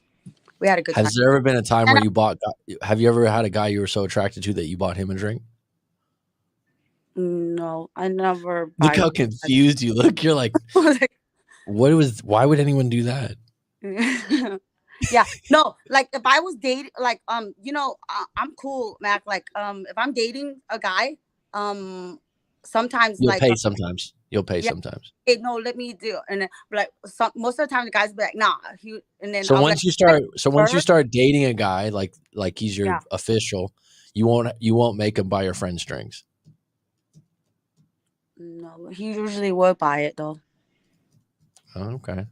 Yeah, but I don't go out with my friends anymore with my boyfriend. But like if we're gonna go out, if I have a boyfriend Is that a now, bad move? Is that actually a bad move for a woman to bring, like you have a guy that you're dating and then you bring your friends because he might like your friends? what do you mean? Like if I'm dating him, why would he Because like there's my? competition. Like, well, you're Why dating would him and then you bring out a couple of your cute friends with him. Would you feel all, like that's going to be a threat? all my friends are hot, Mac? I Oh, don't have. okay. Why do you discriminate on ugly friends? I don't have any ugly friends. I don't think anybody's ugly. Well, I mean, like Uh, my friends are really hot though. I've always heard female women say that, like they usually think their friends are hot, and it's like the guy will go, "Oh, okay, which one?" Do you Okay, think I'll you're overrating it because it's your friend? give you a picture of my best friend. And you'll be like, oh shit, she's hot. Okay. Yeah. Yeah. You're gonna be like, yeah, okay.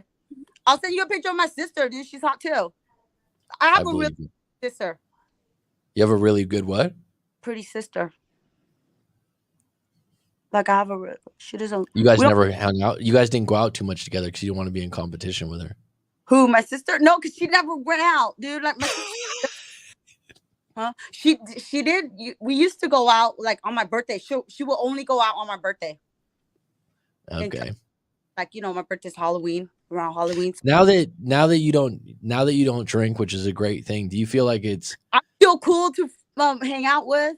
yeah, like so what do Um, you so like when you go out and you go out with a guy and they're like, "Oh, let's get drinks." Do you say right off the bat, "I don't drink," or do you go and order a virgin pina colada? No, everybody knows I don't drink. So right off the bat, you'll say, "Are you being that you don't drink?" Like I said, which I think is a cool thing. I think that's attractive because that's like a superpower. Hmm. Is that like when you date? Are you like, I don't want to go anywhere where there's drinking? Or are you like, oh, if you want to get a drink, I'm totally fine. I can watch people get fucked up and drink, So and what do you drink while they drink? I'll get like a drink that's like what do you call it, virgin or no Like a alcohol. mocktail? Yeah, I'm like, give me that drink. That looks cool, but All no right. alcohol. Okay? But Make do sure. you feel like this is an interesting thing? You're not drinking, so if the person starts to have like 3 or 4 drinks and they start acting different, you're like, "Damn, they're acting stupid." Because I always No, feel like I if egg I'm them on. sober and I'm around drunk people, I'm more like, "God, this is how Yeah. people act when they're drunk." Man, I It's get not them fun drink. being around people sober when when they're drunk. I get them more drinks so they can get more fucked up, so they can be more stupid, so I can laugh at them. Oh, okay. And take advantage of them.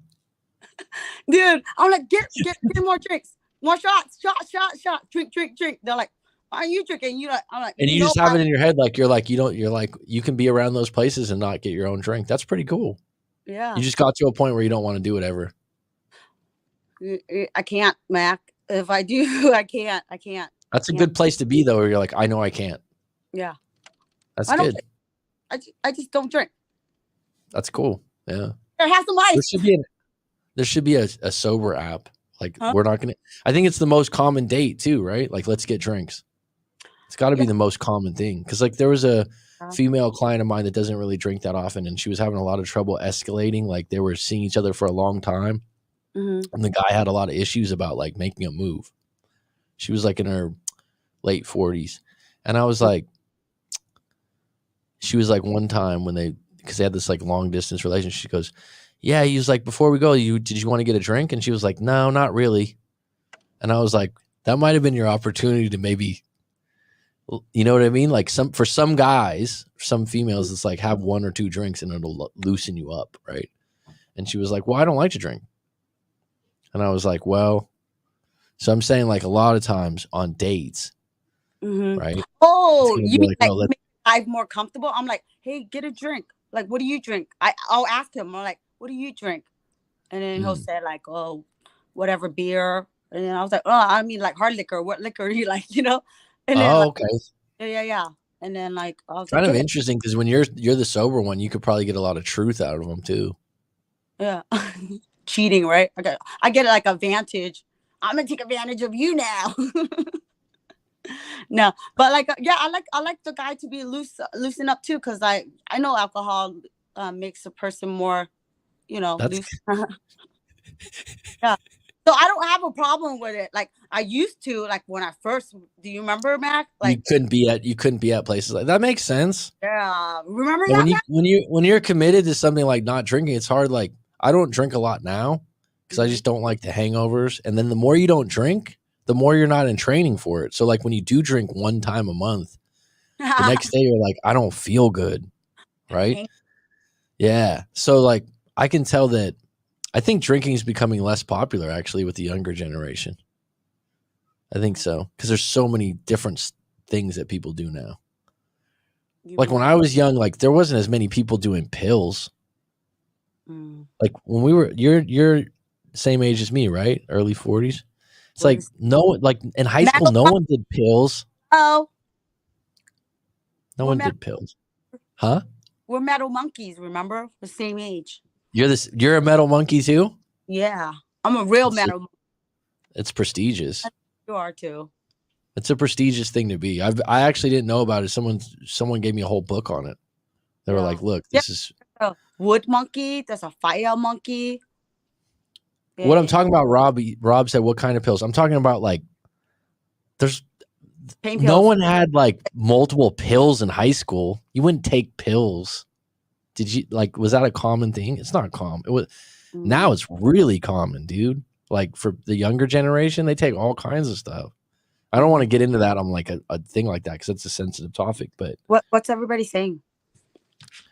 um Is anybody saying anything? I don't want to tell you. I don't want to hurt your feelings. I Um got feelings. Okay. I don't want to hurt your feelings. It's not gonna make Hmm. what was common in high school in California when I Who? was young? Weed. Who? Weed. Weed. Yeah. I mean, it's still common right now. Ecstasy was around, but it wasn't huge. It wasn't that huge. And actually, I remember in my early 20s, maybe like 19 or 20, there was a kid that they did that for fun or whatever, and he got popped by an undercover cop, and they were going to put him in jail for years because there was, I guess you could attach that to some kids overdosed on certain things. I don't know. And that was just the beginning of that stage. So I never got caught up in those kinds of things. I get the funny thing about pills and different drugs is a lot of times it's bridged to who you met. If your parents didn't do drugs, right, or anything like that. So like if you meet a friend of a friend and they're like, oh, and they get drugs from an older brother or sister. But Or a younger sister. Mary grew up in the hood though, I think. Or a younger brother or sister. Yeah, it could be. Dang, man. It's like the first time you're exposed to something like that, you're like, where did this come from? They pull something out, you're like, what? I'm like, give me some more of that.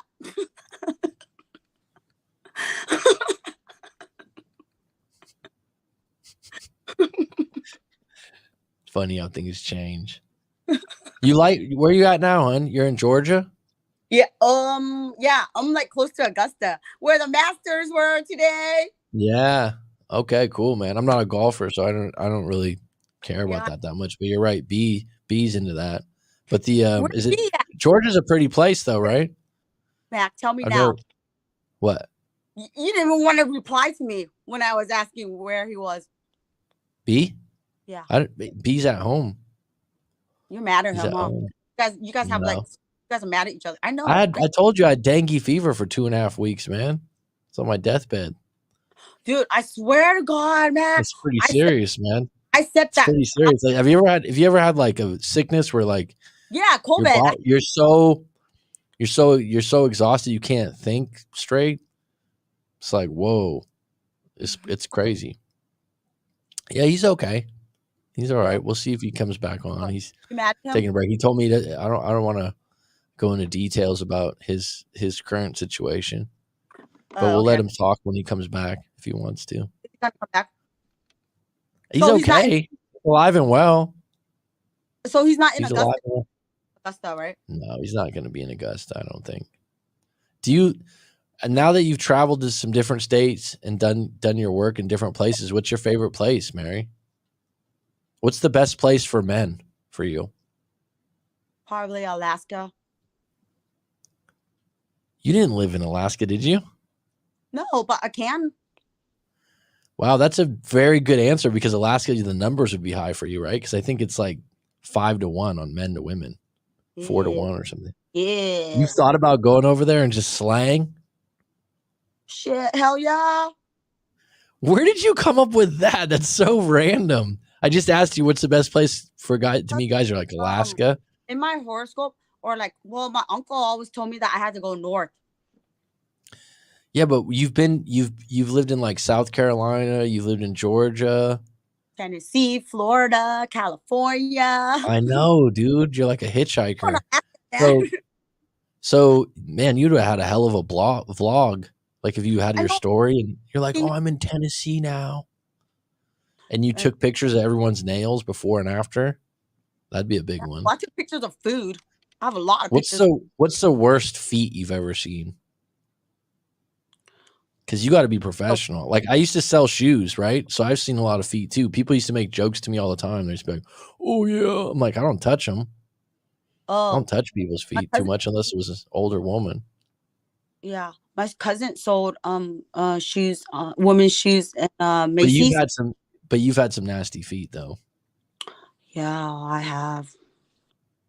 And you know what it is, Clutch. We just got into the late end of the live stream and Mary wanted to talk, so we're just having a heart to heart right now about some random things. Just some. What were we talking about? Like a breakup, right? I was saying, what was the best? You've lived in all these states. I was like, what's the best place that you've met men? And you said Alaska, and I'm like, have you lived there? You go, no. I'm asking where you've lived before. You're not an imaginary thing. Oh, okay. Like where? Okay. Where's the best place to meet men? Well, where did I get hit on the most? I think California. Don't think too hard, huh? California. Yeah, because California. That was when you were younger too. What? That's when you were younger too, right? No, I was there last year. Remember? In the Bay Area or in the SoCal. I did one Bay Area guy. And he was like, oh, I was like, so. Was he an entrepreneur? Did he have a startup? Oh, Mac, I was so like. The Bay Area changed so much since I lived there. I was so. It's all Patagonia vests and startups, right? So, I'm so pathetic, Mac. You were what? You were so in love with him? Yeah, obsessed over him, and like I thought he was like the one. Blah blah blah blah. Oh well, let's talk about that. That should be really interesting. So, how did that happen? What made you obsessed first and foremost? I don't want to give him any clout or credit or anything. You're the one that brought it up. Don't you come on? If you want to come on live and talk and you want me to drop the link, you're going to have to be vulnerable a little bit. So tell us about what happened with this guy in the Bay Area. You don't have to say his name or his measurements. Well, just tell us what's going on with him. His measurement, he was 6 feet. He made 6 figures. You know what's funny about that? That's a big thing now. Like people adopt that all the time. Sometimes I have clients now. Well, I'm actually 6'4". I'm like, okay. The guys will tell me that. Like when we start our session, they'll be like, I'm 6'4", dude. I'm like, okay. What is that? Like I get girls. I'm 6'4". I'm like, all right. No. Oh, but it's a big issue now. It's in people's heads. You know what my brother said? My brother, you know Jojo, right? Yeah. Yeah. Like my brother's 6 foot. And for a Vietnamese, that's tall. That's a giant for Vietnamese, yeah. That's just for he'd be on the Olympic basketball team of Vietnam. That is tall. You're right. I think so. I mean, that's not out of line saying that. And my brother was saying something like that's not normal. Not a lot of guys are 6 foot. Mary, he was saying that, and then he's like, you know, I think the average male height is supposed to be like 5'9" or 5'10", but I could be wrong. I don't know. Yeah, I can date a So guy. what happened with this guy in the Bay Area? You were obsessed with him, I right? was And 21. you don't seem like you would be awestruck. I mean, you've been with a few men in your life. You don't have this happen often. So tell us the story. This is what I'd like to talk about. We've been all over the place. Start with where you met. Let's start from the top. I met him at my cousin's wedding. That's a great place to meet good guys. All right, you met him at your cousin's wedding in the Bay Area? Thought I was, yeah. He thought I In the was Bay so. Area. And so I was hot then. did Well, you hook up that night? Because it's a wedding. Sometimes things transpire. You see your face right there? You did do something. Yeah, I did. And like, that's Come why. on. I'm not stupid. I know. I've never done that too. And that was like the first time that like So you hooked up that night after the wedding. That's okay. You're a mature adult. Like, it's a wedding too. Like, weddings are special. There's a lot of tension. Fine. You're looking your Mac. I was like 21, 20. Oh, I thought you were talking about recently. No. I haven't hooked Okay. up with anybody recently, remember? So the 21. All right. So let's talk about this. You're 21. So you hooked up at the wedding. This was a one night stand and he just turned it and burned it, or did you guys talk afterwards? The what? Did you guys talk afterwards, or did he just hook up with you at the wedding and then you were obsessed? Yeah, no. We did. And then like I came because I'm from SoCal, right? So I had to go back down to SoCal, back home. That's like a 8-hour drive. 6 hours, right? Yeah, no, I remember. I used to live in San Diego and go to San Francisco. Yeah. So it's 8 hours if you drive slow. Yeah, which like I do. 6, 7, 8 hours. Yeah, but no. So we were talking because I thought he was into me. Well, he was, but I think he just was into that for just hooking up. Yeah, or and whatever. so were you. If you hooked up the first day, you were 21. You were probably doing the same thing. You thought you were going to get married because you went at a wedding? You want to know the story? Okay, so I went to. I would love to hear the story. Let's just stay on it. Let's go. We're gonna cut this up and make this a clip for TikTok. Okay, so right before that, right, I went to a fortune teller, like a real fortune teller, right? And well, then, I'd rather go to a real fortune teller than one of those fake fortune tellers. So I think that's a good start. How'd you know it was a real fortune teller? I don't know. He had like he was like, I don't know if he was real. Purple robe. Huh? He got stuff right.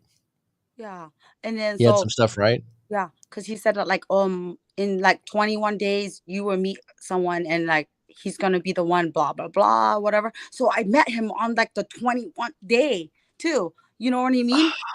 It was so, and then I was like, because I was counting back the things, right? And then like, oh my god. So me being young and like really believing that he was the one, blah blah blah, and I'm like, oh, he's the one, blah blah blah, and then so I'm like, oh, it has to be him, and then like so we were doing, getting drunk, doing, stuff that people 21-year-old stuff, yeah, at a wedding, sure, I got you, hon. I got you. Other adult stuff, and then like so we walked out because it was like in San Francisco. I don't remember, but like it was at this restaurant, like it was an Asian restaurant, but like one of those like there's a couple in San Francisco that are Asian. Yeah, so like when you walk out, from what I remember, it looks kind of like maybe Chinatown. Was it Chinatown that has like those restaurants that have weddings? And then you had to go upstairs, and then when you went downstairs, and it looked kind of like Let's say it was Chinatown to keep the story going. Go ahead. It was Chinatown. Remember, right? So we walked out down the thing, and then I go, "Oh, this is scary," because then I didn't know the area, and then he's like, "Oh, don't be scared," and then like I still remember it clearly. Okay, and then like, okay, I'm listening. So he kind of like what's this move, like what do you call that move when like you go when you pull the girl like that and then you just like push her against the wall, and he just like kissed me, right? He's like took my breath away, and I like a guy. I like a guy that can kiss. You know what I'm talking? Yeah. Hold up, man. I might have to don't stop there. What's this about, man? Okay, I'm sorry. Okay, wait, because I was like something. Don't come on. I dropped the link for you to come on here. Okay, so where was I at? I'm sorry. You just got slammed into the wall, and you said he was a good kisser, and you liked his aggression. Yeah, he like took my breath away, and I was like, oh my god, this guy's so hot, right? And then like he's like come back with me, or whatever, right? And but this is my cousin's friend. Keep it down. We don't want anyone to hear you. Like, this is my cousin's friend. Well, he knows, but like, I don't want to. I hope he doesn't listen. Oh, it's a guy friend? Like your cousin's a guy? So it's yeah, my cousin's a guy. It was one of my cousin's best friend. But like, so like, you know, I'm close to like a lot of my cousins, right? But this cousin, I wasn't that close because he's a NorCal cousin. You know, he wasn't a SoCal cousin. So all right, let's get back to the scene. a little bit different. He's put you into the wall. You guys have a deep kiss. You're losing your breath, and he took and breath away, and then like so we had to go back to the wedding, right? And after the wedding, like my cousin, the girl that got married, right? Her husband, her family has like her husband has like 5 brothers. So they got a lot of guys, right? And then they're like, hey, come back to our house, blah, blah. So like, I guess that's where they all hang out, like smoke weed and drink, you know, like after party shit. Mm-hmm. They're like, yeah, come on. So I'm like, okay, fine. And then like, because I came down with my cousin from SoCal, right? And then like my guy cousin. And then he was like, okay. And then I was like, I want to stay. And then my cousin from SoCal was like, okay, I don't care. You can stay. And then so I went back to the guy's house, right? So then we hook up. Okay, fine, we did. And then I was, yeah. You're gonna leave the details out? I liked him and I fucked him. Okay. Okay. That's it. That's totally fine with me. That's it. Okay, so that's it. And then you guys didn't hook up again? First guy that I've done that with. Like I've never. When you say the first guy you did that with, you mean like a one night stand thing? Like no, not a one night stand because we fucked more. It wasn't just one night. Oh, you know, like we hooked so up. What got you? All right. So the golden question is, what made you obsessed? That was as in like, I met you the first day and I hook up. Like okay. That. So what made you obsessed though?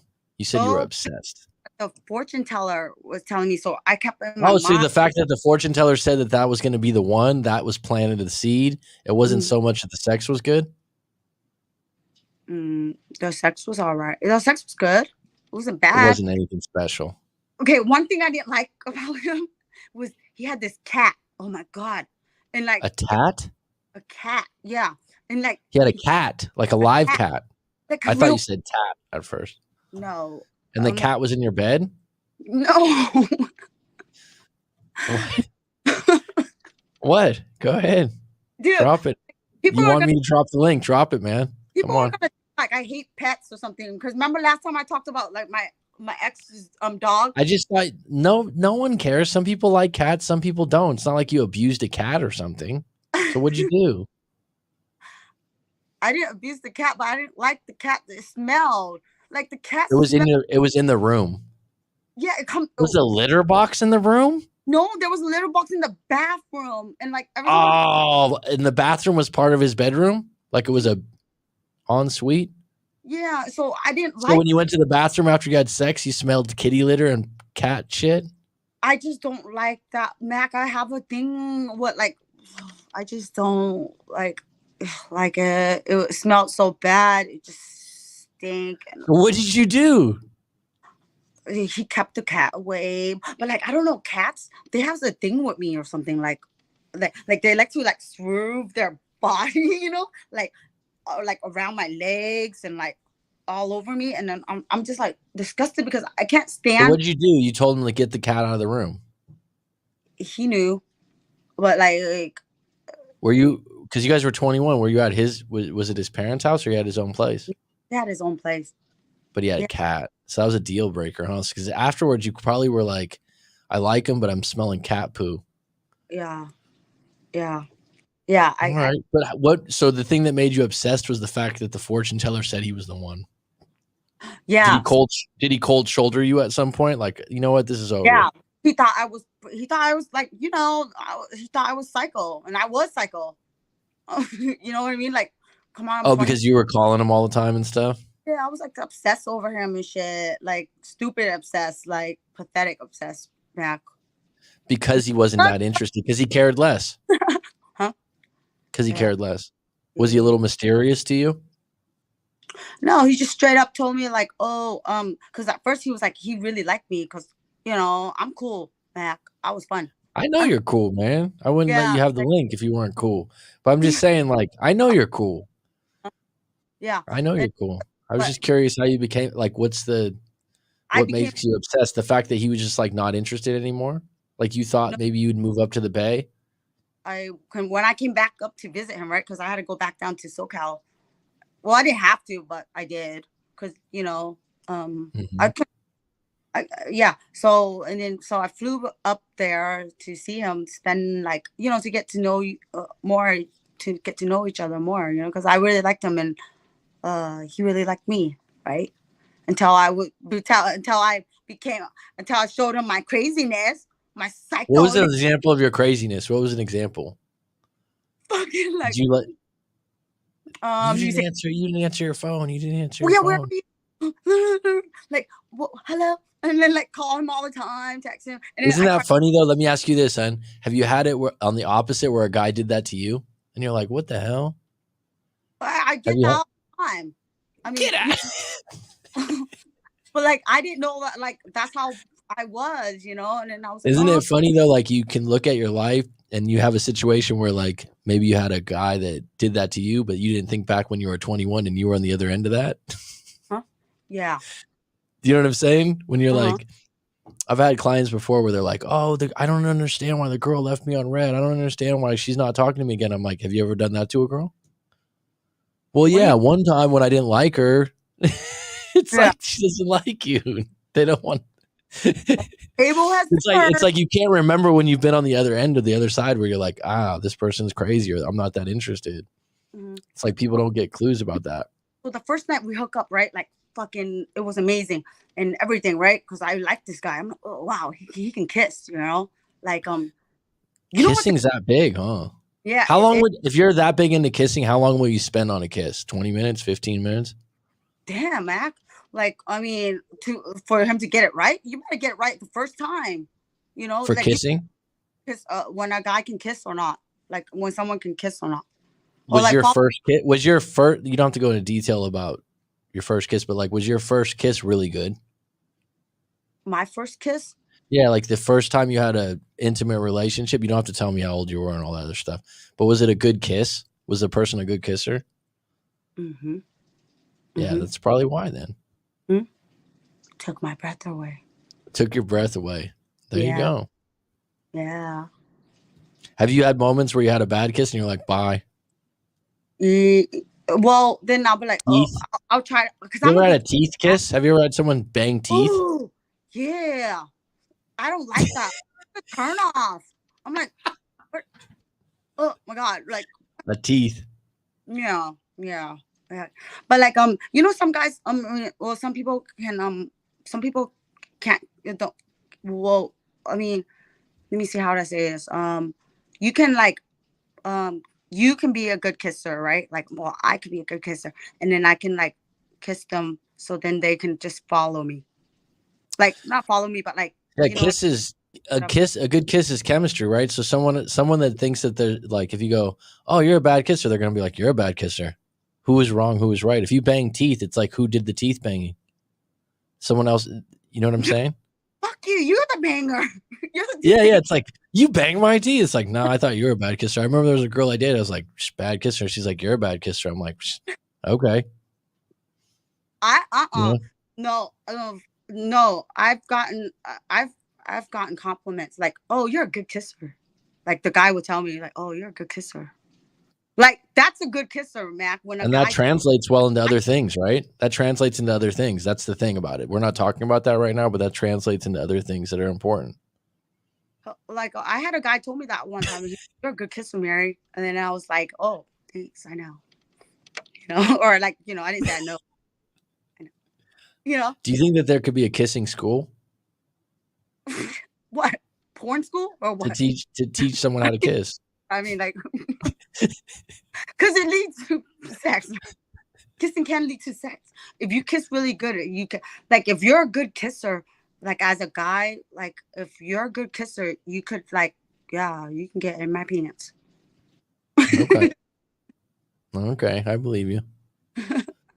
The worst kiss, Truth of Love says the worst kiss is when they taste like an ashtray. I think I've only had that a couple times. The cigarette, the cigarette. Did you smoke cigarettes before? Mm-mm. No. Yeah. You've never had a cigarette kiss? I have. Yeah. You're like, that's okay. It doesn't bother you as long as it's menthol. No. Yeah. As long as it's mental. Weed too, Mac. You know that. Well, weed's different. Weed's different, probably. Yeah, cigarettes are nasty. I remember right when he said that comment, I was like, "Oh, I remember in San Diego being at a bar and having a kiss with a girl that I was talking to, and I was like, oh, cigarettes and beer." It was like, ew. It's raining like out there right now. Raining like crazy out there.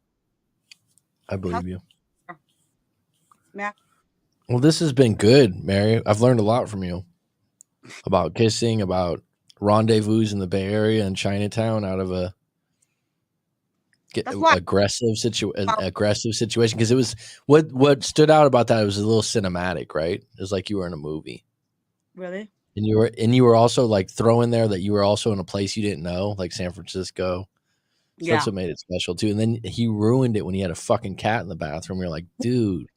I fucked him before I knew there was a cat. And then the cat afterwards, yeah.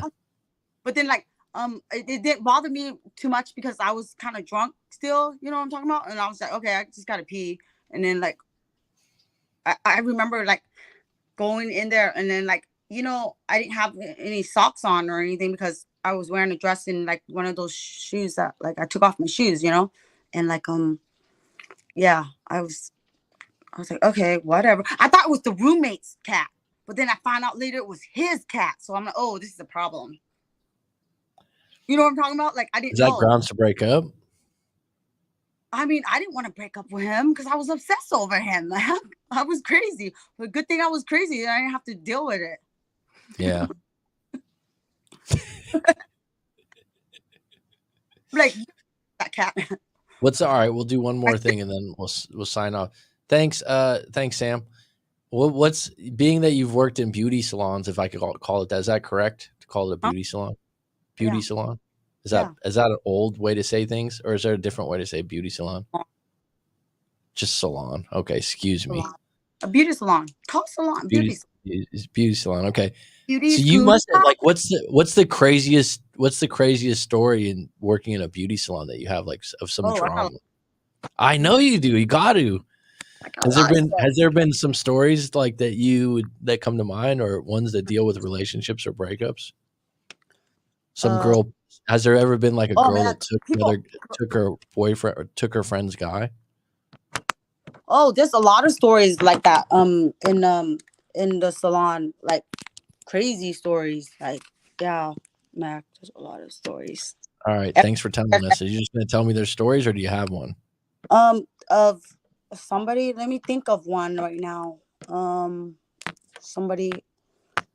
There's a lot of gossip in the salon, huh? There's a lot of whispering.